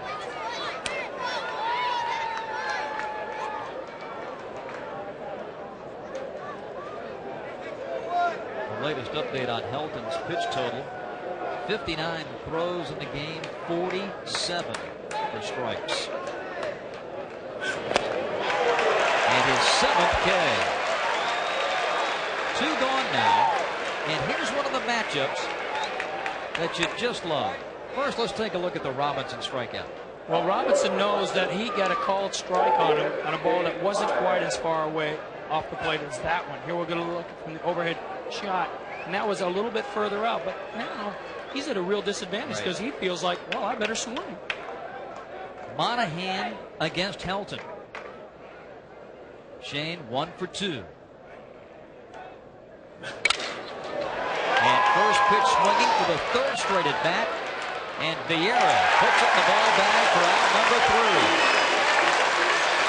No runs, a hit. 2 left. 2-0 Tennessee.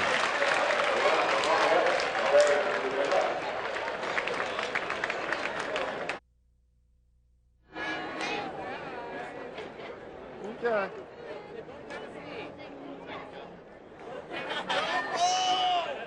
A doubleheader every day here at the College World Series, and here's a good 1-1A entry. 2 good-looking young men enjoying the action here at Rosenblatt. 2-0 Tennessee. First game today, Cal State Fullerton beat Stanford 6-5. The Titans will take on the winner of this game. Jason Dawsey yielding that first inning run of the home run to Schruffel, then the double by Scott, setting up a 5th inning marker, 2-0 Tennessee over Clemson. Infielder Lance Smith going to lead it off here for Tennessee in this 6th inning. Dawsey Fred still out there, and as Larry Conley told us a minute ago, with that ball going off his fingertips, see what kind of stuff he's got here, what kind of pitch selection he uses. Well, you know, he really hasn't seemed to have lost any velocity, and he's got to be well into the 90s as far as the pitch count is concerned. And he's still pouring it in there. That hit 85 on the gun.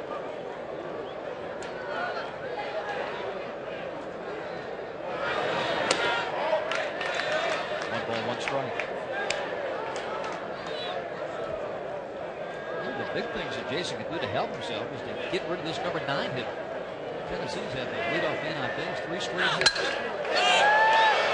Robinson backing and catching out number 1.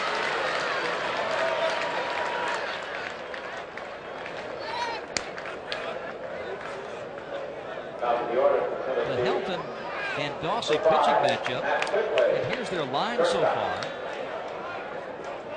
Todd has not gone to a 3-ball count. That's how effective he has been. Dawsey working from the stretch practically the entire game. Woodley up for the 4th time. A bounce out and 2 flies to right. We certainly have to like Dawsey's tenacity, that's for sure.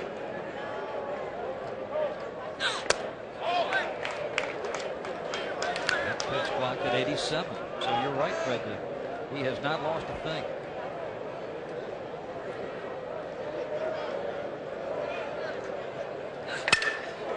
Hit hard to left.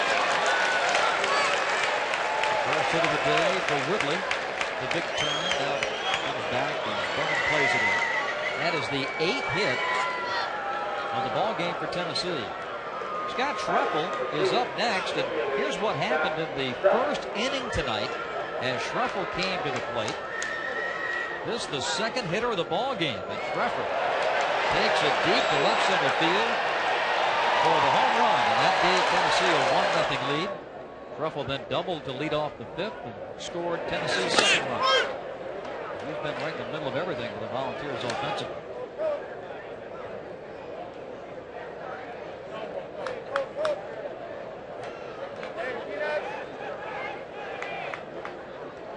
Coaches were telling us this morning, Schruffel, a switch hitter, a little bit better hitter from the right side. Certainly we have seen that tonight with a double home run.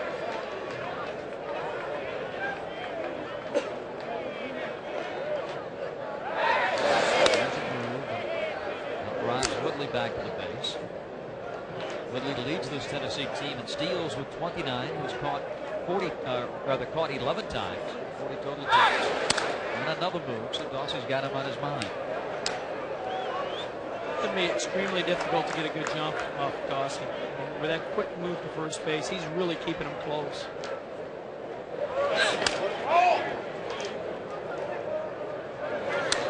Ball and a strike.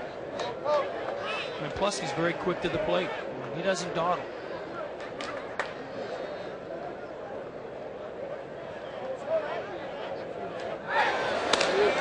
The one facet of Dawsey's game, Fred, that's been missing tonight has been the strikeout.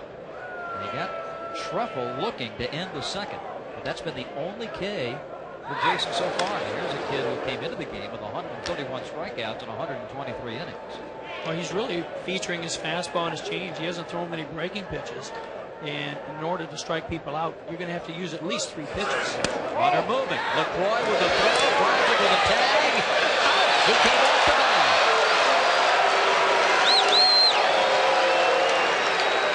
Woodley trying to go around the tag, and it looked like Bryant was able to hold the glove on him. And Woodley came off, and it's out at second base. 2-6, caught stealing. Well, once again, Whitley really doesn't get a great jump. He's held too closely. The throw does not beat him, and you hit it right on the nail. He goes off the bag. A great slide to avoid the tag, but now he can't hang on. Another disadvantage of sliding head first. When you go in there feet first, maybe your body's on that bag, and the fielder's getting out of your way. But when you go in head first, there's no threat there. Those spikes can take a little bit of the bravado out of the shortstop. 2-1. If I'm a middle infielder, a guy slides head first, I'll block the bag. Put my knee down with Bobby Grich used to do. Go ahead. Get through me. That's right. 2-2 is the count on Schruffel. Bases empty now with 2 dogs. Strike 3 call. 2 Dawson strikeouts, both looking thirds on Schruffel. 2-0 Tennessee.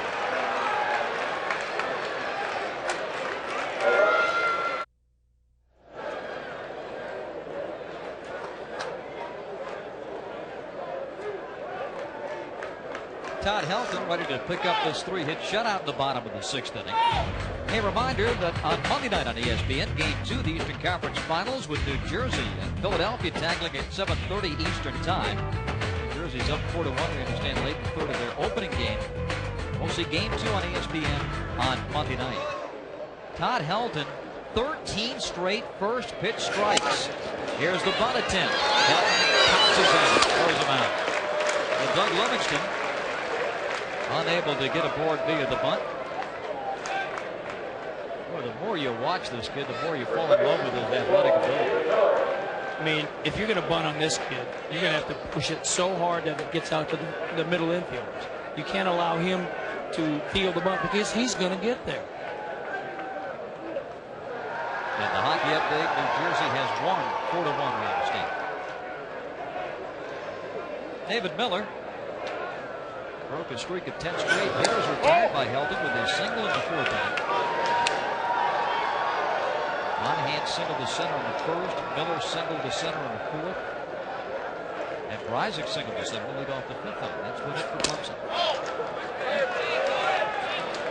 And now Helton falls behind a dangerous man in Miller. 2 balls and no strikes. Well, this is one of the rare times that a Clemson hitter has been ahead in the count. 3-0. First 3-ball count of the game. Well, Helton is showing Miller a little bit more respect because the last time he hit a bullet off him.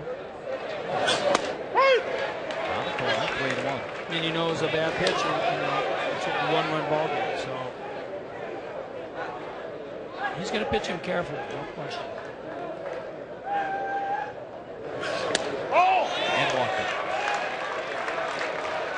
So that will bring another lefty bat of Gary Burnham up, representing the tying run. First walk-a-lot by Todd. Well, 3-1 pitch here. Normally a fastball situation, you get the sidearm hook. That's respect. Burnham has popped to 3rd and flying to left. And Todd called. What is running through the mind of Gary Burnham right now? Been unable to pull the ball. What's he looking for? Well, if I'm having trouble against a left-handed pitcher, I'm thinking left field all the way. Forget pull. This one bounces away from Espinosa. To second, David Miller. Wild pitch. And the reasoning is because when you think pull, a lot of times your front shoulder starts to give. It wants to go because you want to pull. You think pull. Now your shoulder turns because that's how you're going to pull the ball. Well, against this guy with that sidearm delivery, you have to think opposite field. Give him the inside pitch. You take the outside pitch. Nice pitch there. Evens things at 1-1. Clemson's had 5 base runners, and 4 of the 5 have been left-handed hitters that have reached. Burnham, we talked earlier, we saw that graphic there, a gap hitter. He's able to pull one on the ground, past the diving Copley into right field. They're going to send Miller. Here comes the throw. Sold. Clemson is on the board at 2-1.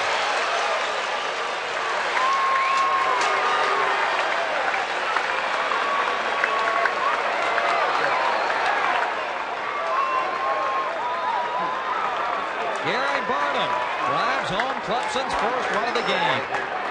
He was able to just get it past the diving Travis Copley at first base. Yeah, he got one of those sidearm breaking balls, and he didn't hit it hard, but he got it for the infield. Smith comes up and makes a good throw, but as you mentioned, David Miller can run. And the only thing that makes this a close play is the strength of the arm of Smith. Moved to first, and Burnham is back. So that wild pitch proving to be a very big play here in the 6th inning. Helton has to be careful. He can't mess around with LaCroix. This kid's got the power to really do some damage. You're right, Bob. His first at bat, he had a line shot in the right field, so he has good opposite field power as well.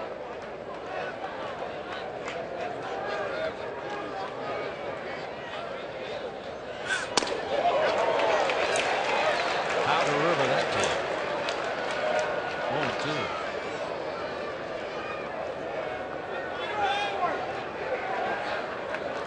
This is Jody LaCroix, Matt's dad, who played once on the Clemson freshman baseball team. Bouncer up the middle. There's 1 and there's 2. Matt Whitley turns the double play, saddening Mr. LaCroix and the Clemson Tigers, but they do get a run and a hit, and we move to the 7th inning, 2-1 Tennessee.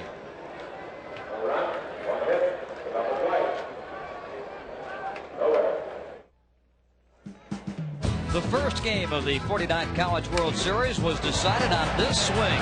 Florida State freshman J.D. Drew with a 2-run 9th inning home run, and the Seminoles were jumping for joy. They beat Oklahoma, And Mark Redmond 3-2 to get things rolling here in Omaha. In the night game last night, Miami knocked off Southern Cal 15-10. And then earlier today, Cal Fullerton down 3-0 in the first, rallied to beat Stanford 6-5. And the winner of this final first-round game will take on the Titans on Monday. 2-1 Tennessee. And Todd Helton will be leading it off for the Volunteers. Yielded his first run on the mound in the bottom of the sixth. At the plate tonight, he's 1 for 3. Jason Dawsey, the little bulldog from Lexington, South Carolina, still out there chucking for the Tigers.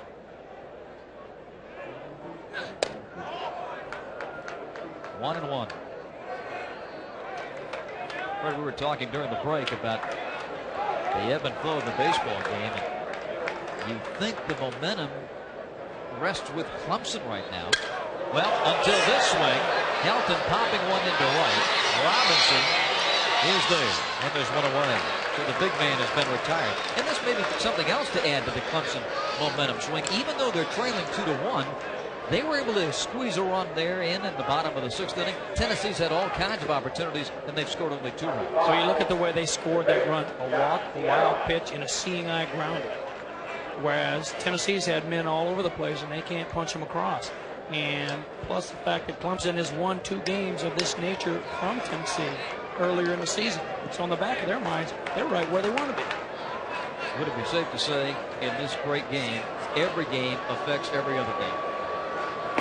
There's no question about that. In fact, speaking along those lines, you have to wonder how effective Dawsey will be if he gets to pitch another game. I mean, he's letting it all hang out right here. Off the plate inside to Vieira, 2-0. Now Mr. Dawsey, you talk about laying it all out there. 113 pitches. And this kid's 5'8", 165 pounds. Plus, he's had 11 throws to first, Marty Aronoff tells us.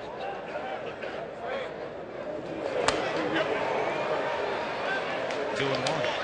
I'm surprised Marty doesn't count the warm-up pitches. Just ask him. That's right.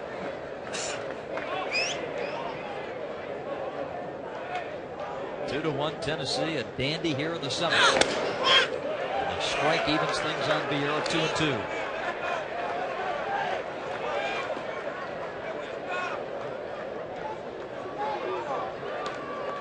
Home plate umpire Ken Eldridge is giving both pitchers that outside edge now. Not only just Helton, but Dawsey's getting that pitch as well. Foul back into the seats, 2-2.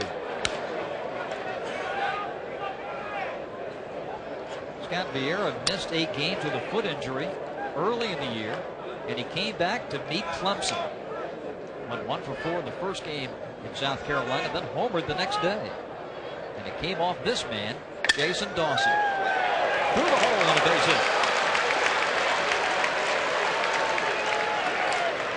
So Scott Vieira with the Volunteers' 9th hit of the game. Vieira's been on base 3 times. And now Ed Lewis, the second baseman. A key hit in the 5th. It's the difference in the game right now. Lewis came up with a couple of men on in the 5th and singled the center. And that hit in the 5th inning pushed his hitting streak to 11 games. He's been red hot. A .407 hitter in the SEC regular year. He's been quite a surprise for the Volunteers. And he's got another base hit into right. Snapping at second, Vieira. Meanwhile, in the Clemson bullpen, they've got a left-hander. That's Chris Benson. Just about everybody on the Tiger staff is, that is Ken Vining, number 10, warming up. And they warmed up just about everybody down there tonight, Fred. They're seeing who looks good down there, apparently. I'm not quite sure why all those guys are throwing, although some of them, maybe this is their day to throw when they're taking this opportunity to get their work in. But these guys are throwing for effect right here. And there is Mr. Benson, number 34. And coming to the mound is Clemson coach Jack Leggett. He had a long look to the bullpen, Fred, as he got to the top of the mound. And Anytime a coach or manager puts his arm on you, that's not a good sign. That's not a good sign. And indeed, Jack Leggett points to the pin, and he wants the left-hander, Ken Vining. So a pitching change here in Omaha in a 1-run game. Tennessee leading Clemson 2-1 in the 7th. Vining is on. We'll be back.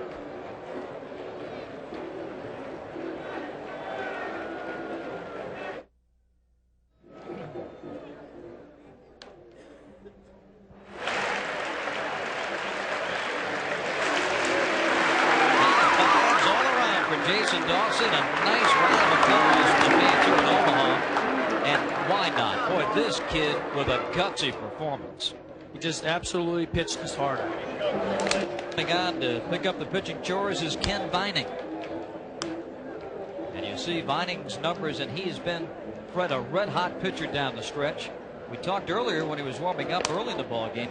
In the ACC tournament in Greenville, South Carolina, just a couple of weeks ago, he shut out Florida State on 3 hits in 8 innings when Clemson beat the Seminoles 11-0, and had a streak of 17 straight shutout innings end in the regional against Navy. He's trying to help out his buddy Jason Dawson right now and trying to keep the Volunteers with just a 1-run lead. Tennessee with runners at first and second and 1 going.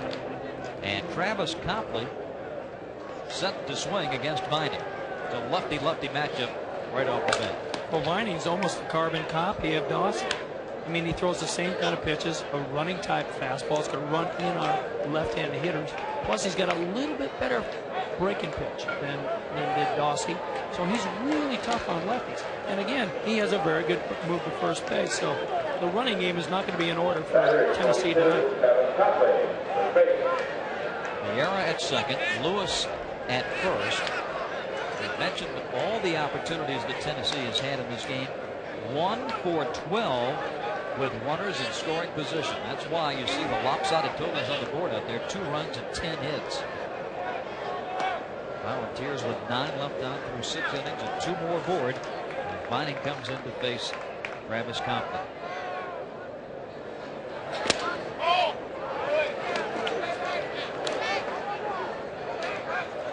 Copley is 0 for 3. Tried to bunt his way on. Dawson covered that in the 5th. Now the ball was dropped, but fortunately Vining was not on the rubber. That would have been a balk. Boy, that would have really been costly. I'd say those numbers are fairly effective, wouldn't you? Very good.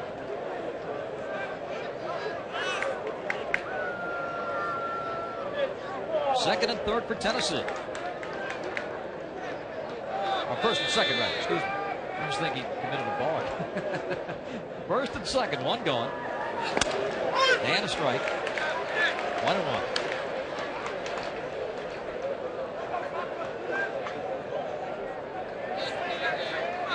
That fastball registered at 88. As you mentioned, a little pop on his fastball and backs it up with that big bender. Put the gun on him this time. Hammered to center. Monahan coming. He's got it. And the runners get back. Great catch by Monahan. A tough play. A sinking liner.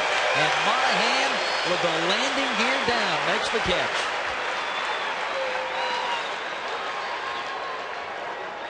Copley gets a hanging breaking ball and lines it into center field, and Monahan, Dawson, he likes it and say, hey, those are my runners out there. I love it. Kind of an awkward landing by Monahan, but nevertheless, he came up with the ball. Now it's up to Bryce Christensen. 2-1 Tennessee, 2 out, 7th minute, first and second. And on the ground to short, Bryce stabs it, gets the middle man, and that's it for Tennessee. Vining comes on and gets out of the jam. A great catch by Monahan to keep it a 2-1 game.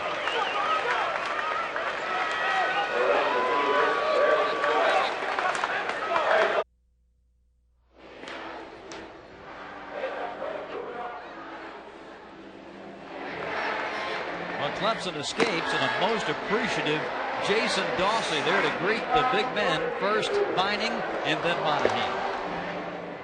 Well, he's obviously the emotional leader of this ball. And it looks like the other players are starting to feed off of some of his electricity. Seventh inning stretch here as Jack Leggett's Tigers come to bat in the seventh. And what a great crowd tonight here in Omaha. The attendance 19,482. They have seen a dandy game. Seth Bryzik is the leadoff man here for Clemson in the seventh inning.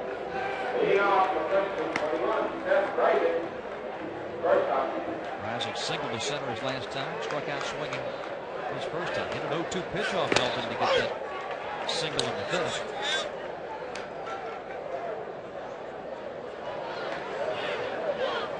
Tennessee 85-2. We'll talk about those two losses here as Clemson bats in the seventh. To underscore the point you were making earlier, Fred. Those two losses in the last 2 years came against Clemson in that series earlier this year.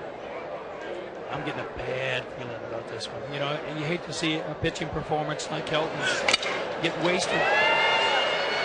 Sinking fast and coming on to secure it is Schriffel. For a moment, Fred, I thought that ball was going to drop in, but Schriffel takes it right off the shoe tops. Well, Schriffel does the right thing. He really runs and runs and runs until he can't run anymore. A lot of people leave their feet too early, and he just kept running and running and caught up to the ball. That's why he plays center field, because he has good speed. Now Will Duffy hit with the pitches last time. Wow, tip secured by Espinosa, 1-1.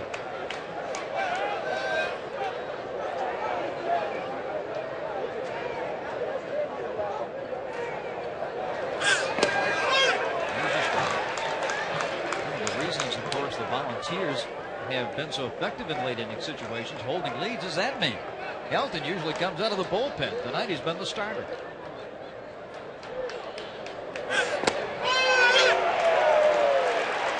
Well, Mr. Duffy didn't last long at that at bat.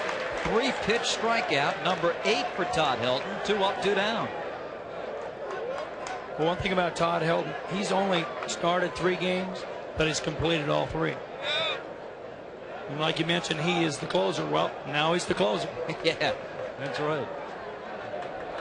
2 outs, bases empty. And Galloway takes away 1 ball, no strikes. First team academic All-American is Paul Galloway. 6 straight 4.0 semesters at Clemson. I think it was a little quicker than that. Every time we put the jugs up, somebody's throwing an off-speed pitch. Well, that really was. We're in sync, aren't we? Well, that was the ultimate changeup. Well, there we are, 4 for 4. 1 ball with 2 strikes. Oh.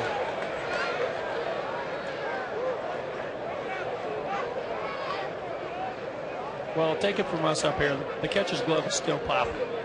Here we go. Hit the short. Ridley, can he recover? Yes.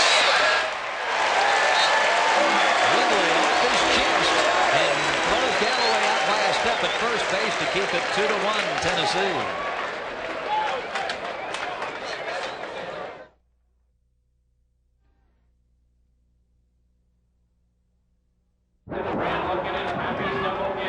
Welcome back to the College World Series. You know, when you're not attending the games, you can come out to Omaha's racetrack, Oxarben. That is Nebraska spelled backwards. And at this track, I get great information.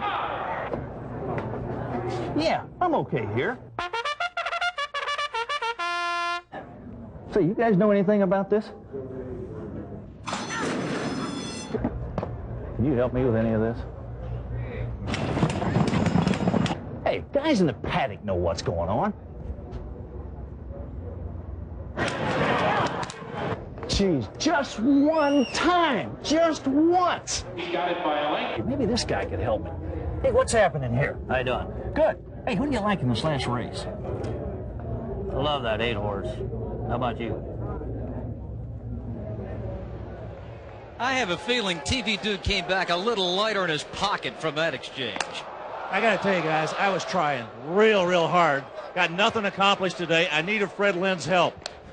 He looks like a quarter miler, doesn't he? Yeah. That has long since passed the clubhouse turn. 2-1 as we move to the 8th. Bob Rathman, Fred Lynn, Larry Conley, a.k.a. TV Dude. And here's Ray Espinosa.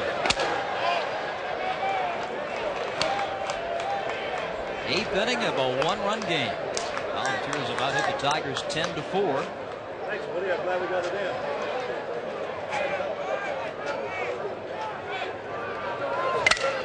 A bouncer foul. Ball and a strike. As this game, Fred, moves into the 8th inning, you just get the feeling there's a tension here. That something's about to happen. I'm feeling it up here. I guarantee you those guys are feeling it. But I mean, it's all on Todd Helton's shoulders. Base hit.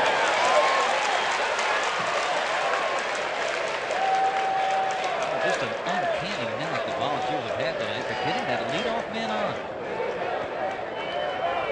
Bob, usually hitters like to see pitchers in the stretch. They're normally not as effective because they don't usually get as much momentum and speed on the pitch. But in this case, it's just the opposite. They're hitting well when the guy's in the way. 4 times in the last 6 innings.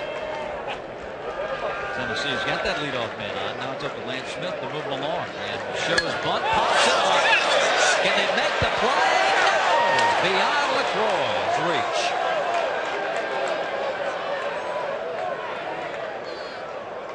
Well, the toughest part about this play was finding it. Finding the ball. Well, that pitch is almost over his head, and he tries to bunt it. And LaCroix took 2 steps the wrong way before he realized where the ball was. Nice effort. But, boy, that's when you really want to get. Make him pay for that mistake at the plate.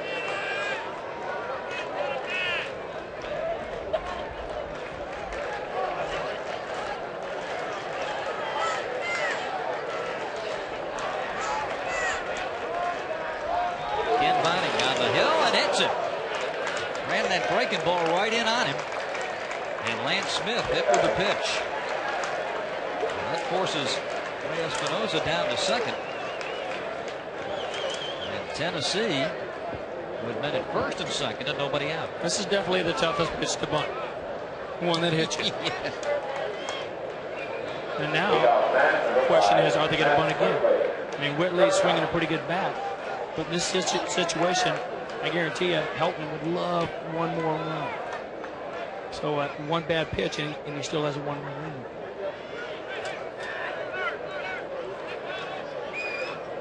See how Clemson plays it defensively. The man charging at first. Isaac covering second. 1 ball, no strikes. Here's a look at the defensive line. Yeah, Miller from first was charging very hard. And again, it looks like they're going to use the play where Galloway stays home at third and relying on the pitcher's ability, Vining, to cover any bunt that's hit towards third base.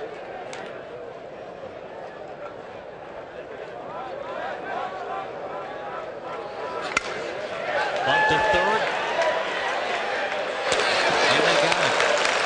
And Galloway came in off the bag, and that's exactly what you want if you're Tennessee.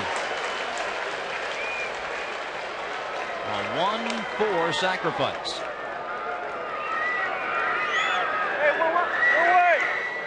This is a perfect bunt, and there's, I think, a little bit of communication problem between the third baseman and the pitcher as to what play actually was on, because no one's covering third base. You never have that play. No.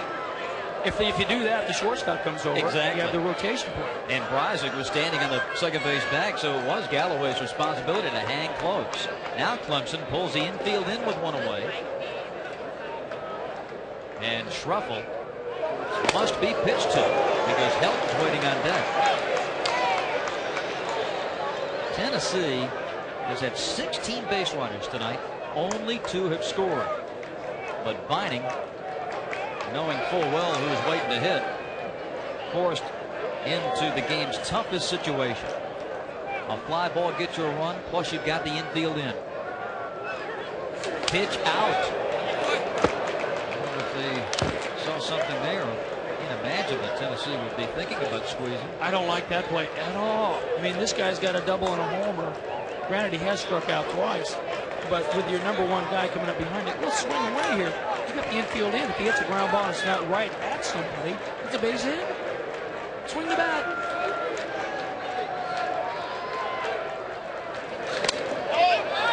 Up and in, 2-1.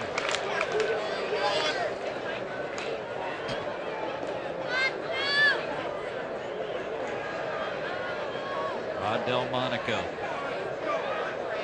Condos. Gets some more in the bank here in the 8th. Well, if they're going to try another safety squeeze, again, you put a tremendous amount of pressure on the runner at third base. He has to figure out if there's going to be a play made on a hard hit bunt. That's fouled off. I mean, the infield's in. 4 infielders are in position to field a bunt. Where is he going to bunt this ball unless he's going to bunt it over their heads?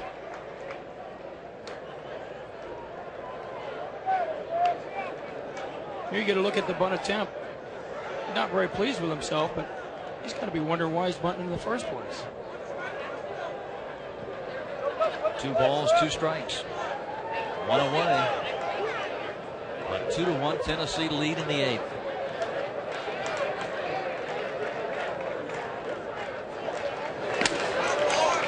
Full count.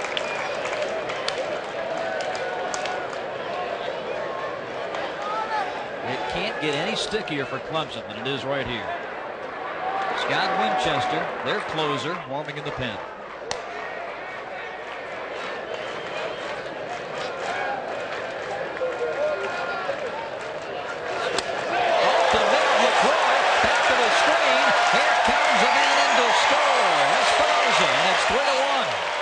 Advancing to third on the play is Smith on the walk to Schreffel.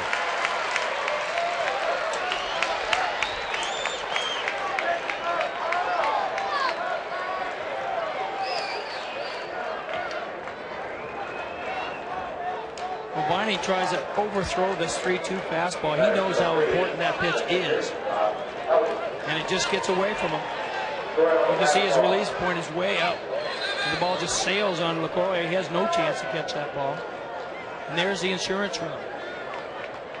They have scored at a pass ball to get Espinoza home. Now LaCroix going out to talk to Viney. Smith at third, Schreffel at first, and 1 gone here. The Volunteers with a 2-run lead at 3-1.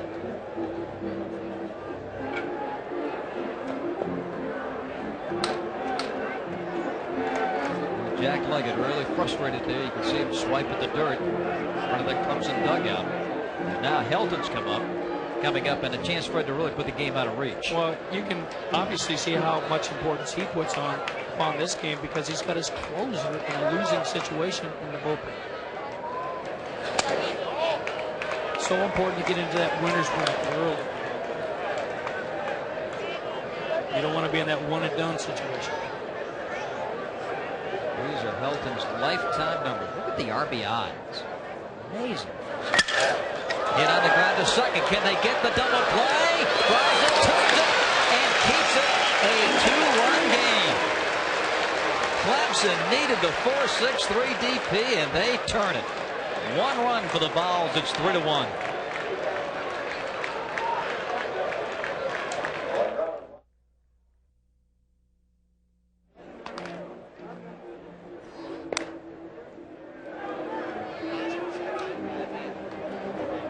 Tennessee added 1 run. They were looking for more. Helton with 235 lifetime RBIs. Fred hits into this double play. Huge play for the Tigers. Well, as I told you earlier in the game, Helton likes the ball away. That's why he's so far off the plate. That pitch was in. He got jammed. He knows it. Look at him. He's disgusted.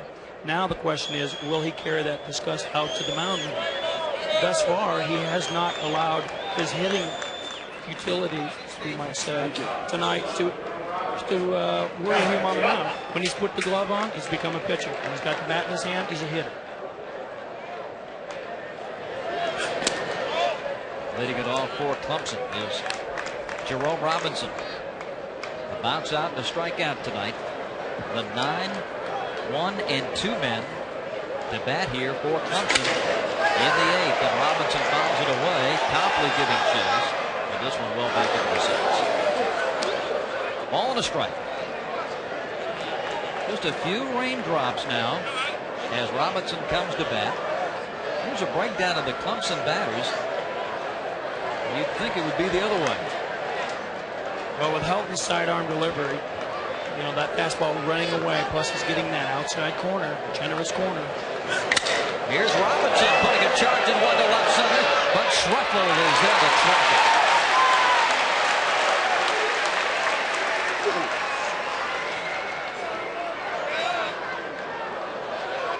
One away. Dash up to the concession stand and gets set now for another Helton-Monahan confrontation.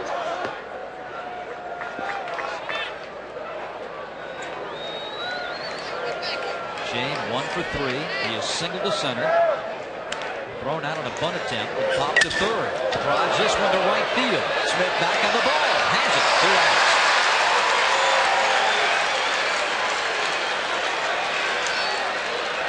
Monahan doesn't waste any time, does he? No, it's a good thing we talked about him before the show started because he doesn't like that air time. He's been up 4 times at the first pitch 4 times. That, you know, it's really difficult to pitch to a guy like that. You should never throw him a strike on the first pitch, obviously, because he's going to hack. Doug Livingston 0 for 3 with a strikeout. 2 outs, bases empty for Clemson. The Tigers got their run in the 6th inning. David Miller, who's on deck, walked. Wild pitch to second, scored on Burnham's single to right. That's been it.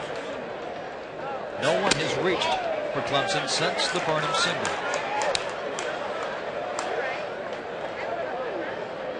Helton has fallen behind Livingston 2-0.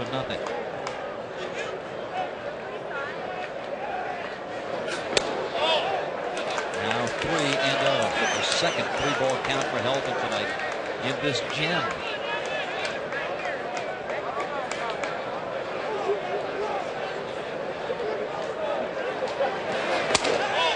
And a 4-pitch walk to Livingston. You wonder, Fred, the thought just ran through my mind. So excited to get Monahan in.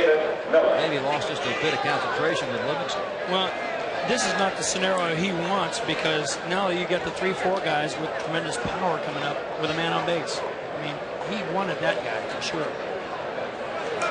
Dave Serrano, pitching coach, out there to talk about it. He's saying, now, Todd, we're going to take you out as a starter, but we're going to leave you right in to be the closer. So go get him. Well, this is an interesting scenario because your closer is in the game. Now, the center fielder, Schreppel, he's a pitcher. I mean, he's potentially a guy that can come in, but as you can see, he's not warmed up. And nor is he going to come in to face Miller and Burnham, 2 left-handed hitters. I got to believe that you go with your top gun, and he's the guy that got you here in this position. Now, maybe they spotted something mechanically that he was doing wrong. He just threw 4 balls in a row.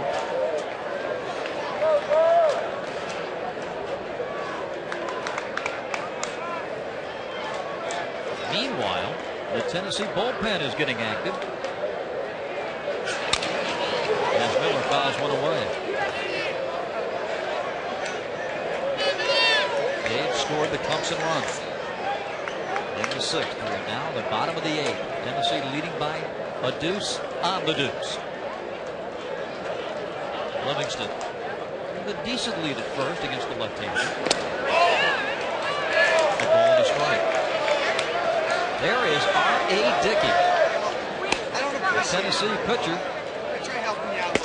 who has made his name as one of the great starting pitchers in the college game this year.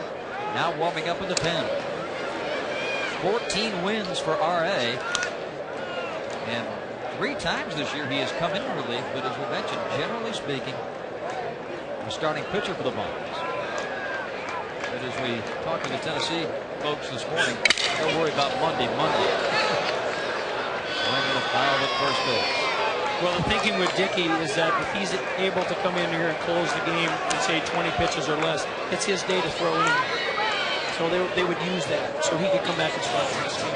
But if he has a tough inning, now they have to delay that. He might have to start the next game. A ball and 2 strikes to David Miller.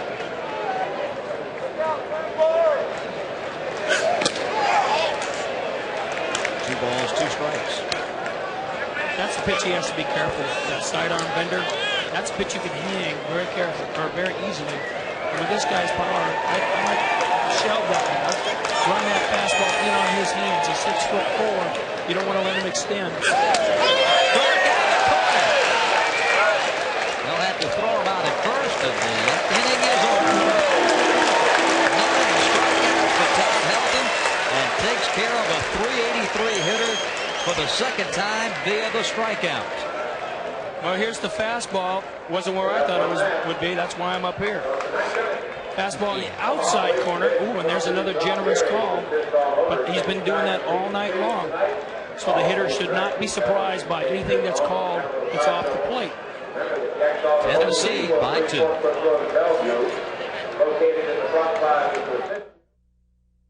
I asked them. They don't know that I got the answer.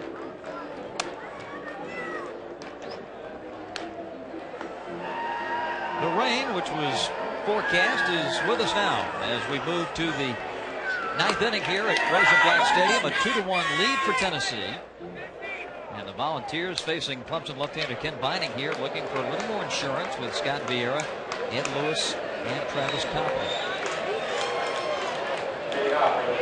Rod Delmonico pacing. It has been that kind of a night. A lot of opportunities for his Volunteers. They just haven't been able to string the hits together. They put 11 of them on the board, but just 1 for 14 is Tennessee with runners in scoring position. A ball and no strikes. And Vining's job right here, Fred, clear cut. Hold the balls right where they are. Give the Tigers a chance in the bottom of the ninth. Good fastball. With the exception of that one bad pitch that he made with the run on third base in the 3-2 count, he's done his job. He's pitched pretty well.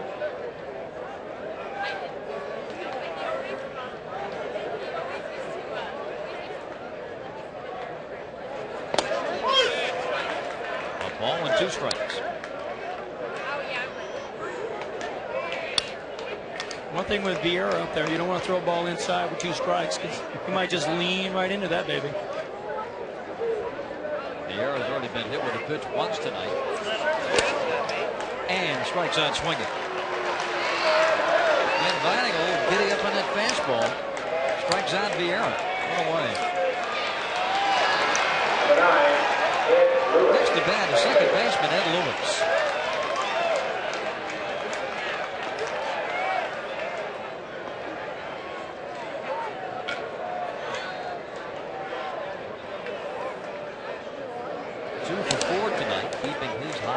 Going.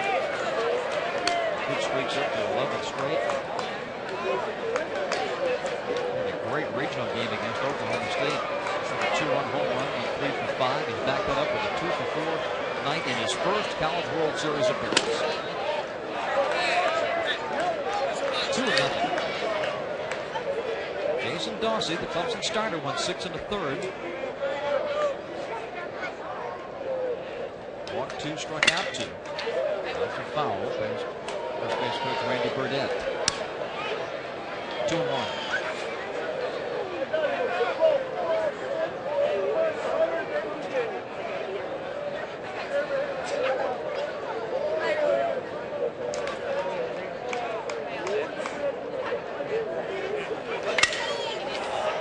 Fouled away. 2 balls, 2 strikes now in Ed Lewis. Telling us that Lewis, a gap-type hitter, we saw him drive that ball Fred back in the 5th inning, right up the middle of the center field for a base hit. A single to right in the 7th. They will pull it. Hit this one on the ground out to second. Livingston making the play. So 2 up and 2 down in the Tennessee ninth. The College World Series action on ESPN, and ESPN2 continues tomorrow on ESPN. Game 5, Miami and Florida State at 3:30 Eastern Time. Rematch of their great regular season games. And then on The Deuce tomorrow night at 7:30 Eastern Time, it's Oklahoma and Southern Cal with the loser to be eliminated. Copley takes a strike.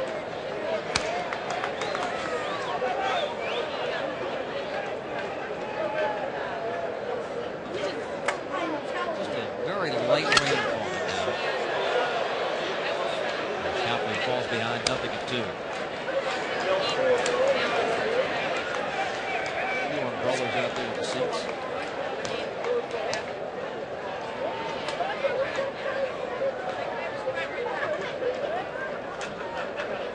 And the 0-2.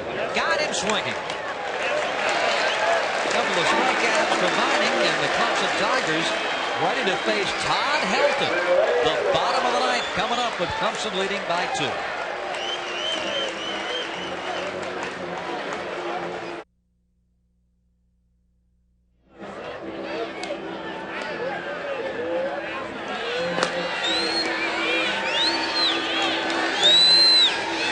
Jack Leggett taking his station in the third base coaching box for Clemson. His ball club gets one more crack at it. Bottom of the ninth inning, trailing Todd Helton in Tennessee 3-1. And a key man coming up to lead it off here is Gary Burnham. He was the man who produced the Clemson run of the 6th inning with a ground ball base hit to right. But as you look down for what's up here for Clemson in the ninth, you've got LaCroix on deck. So it's very important to get rid of Burnham and then let LaCroix swing with the bases empty. With the lead at 2 runs, it really made it right in the 8th inning a huge run for Tennessee.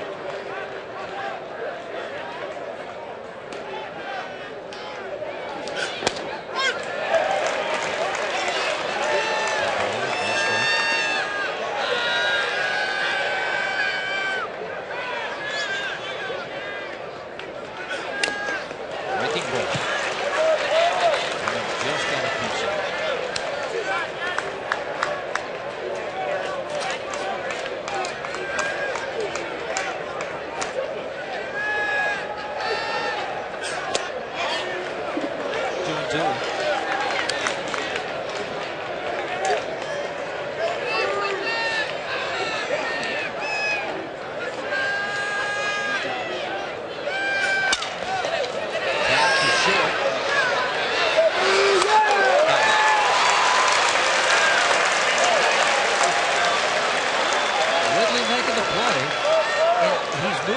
Short tonight, you'd never guess he had 29 errors coming to the World Series. No, we mentioned that earlier, and boy, he looks like a Gold Glover out there tonight. Obviously, he's feeling more comfortable the second half of the season. Made some of those errors early on, having switched to second base. But he looks like a world beater tonight. Stephanie Leggett, wife of Clemson coach Jack Leggett. Big swing for LaCroix. That one at 86 miles an hour for Todd Helton. LaCroix led the Tigers with 15 home runs. Off speed, hit the end of center and pretty deep. Truckle going back to the track, to the wall. He's got it. 2 away. That's why beginning out of Burnham was so important. Now LaCroix comes up there with his 15 home runs. Even if that ball goes out, so it's a 1-run lead. But that was a key play to get that first guy off the base.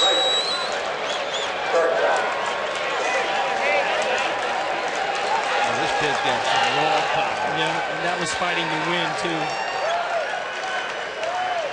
Seth Brysick now representing Clemson's final hope. Helton made him look bad back in the second, Fred, on that strikeout. But Brysick came back to single up the middle in the 5th and slams this one foul at third base. Well, we saw a shocker in the Florida State-Oklahoma game. So, believe me, like Yogi says, it ain't over till it's over. If you Tigers are at the end of their rope.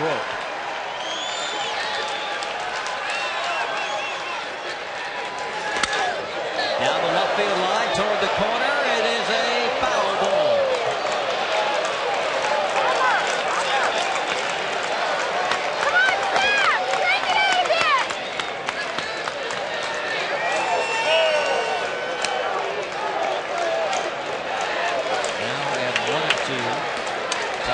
Tennessee, one strike away from victory.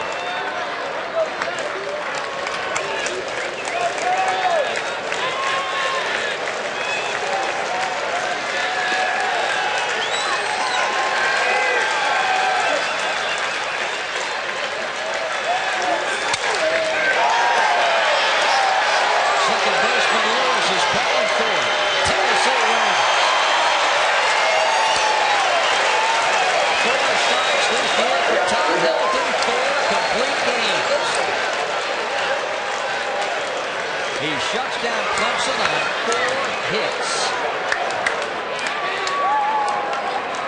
And after 2 regular season wins, Shane Monahan and the Clemson Tigers frustrated at the College World Series.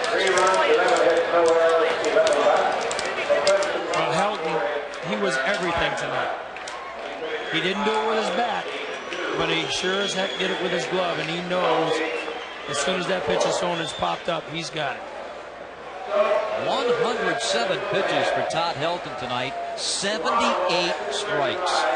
He did what it took. You know, he is a situational pitcher, as we said earlier in the game. Tennessee wins it 3-1 as they move on to meet Cal State Fullerton on Monday. We'll talk with the winning pitcher for the Vols after this.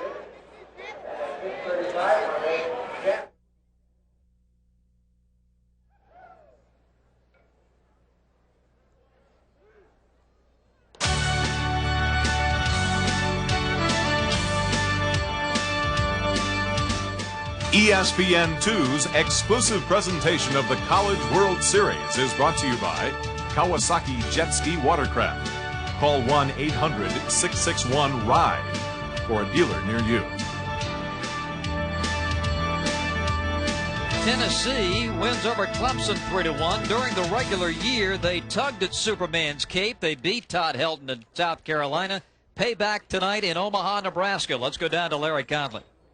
Thanks, Bob and Todd. Well, tonight it was a big win, kind of a retribution win, wasn't it? They got you earlier in the year. Now you got a chance to get them back. Yeah, I knew I had to come out and pitch hard and control myself the whole game, and I did, and I sort of paced myself, and I pitched hard when I had to, and we got the win. We got you with 107 pitches tonight. Is that usually what you throw when you go out there? Well, I've thrown more and I've thrown less, but 107 is a good pitch count for me. That's usually I've thrown a good game if I've only thrown 107 pitches. Was there any particular inning that was difficult on you?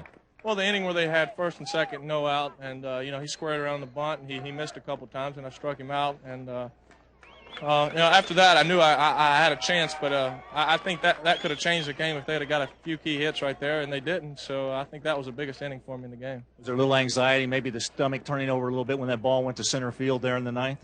Well, I mean, he could have hit a home run. It still wouldn't have tied the game or won the game. So I thought it was gone. It was crushed. But I'm glad it didn't get out, and gave me a chance to get the third out and save myself a little. Well, you got out of this ball game, and you were the only pitcher that your club had to use, so that's got to help your bullpen a lot going into the rest of this tournament. Oh yeah, I mean, I'm not even considered a starting pitcher, so I think we're loaded going in. We got Dickey, Myers, Treffel, so I think we're set. We're going to have a tough opponent, but I think if we keep pitching the way we do and keep hitting the ball, we'll be all right. Okay, Todd, congratulations to you. Bob, this guy did it like a surgeon tonight. Indeed, Larry Conley, he was outstanding, picking up the pitching win and sending Tennessee into the winner's bracket as they knock off the Tigers 3-1 here in the final first-round game of the College World Series. Coming up next on The Deuce, we'll have the 1987 College World Series highlights and more action tomorrow on ESPN. Miami and Florida State, a winner's bracket game at 3:30 Eastern Time. And then tomorrow night on The Deuce, a loser's bracket contest between Oklahoma and Southern Cal. So for Larry Conley and Fred Lim and our entire ESPN crew here in Omaha, this is Bob Rathman thanking you for joining us. And we say so long from Rosenblatt Stadium in Omaha, Nebraska.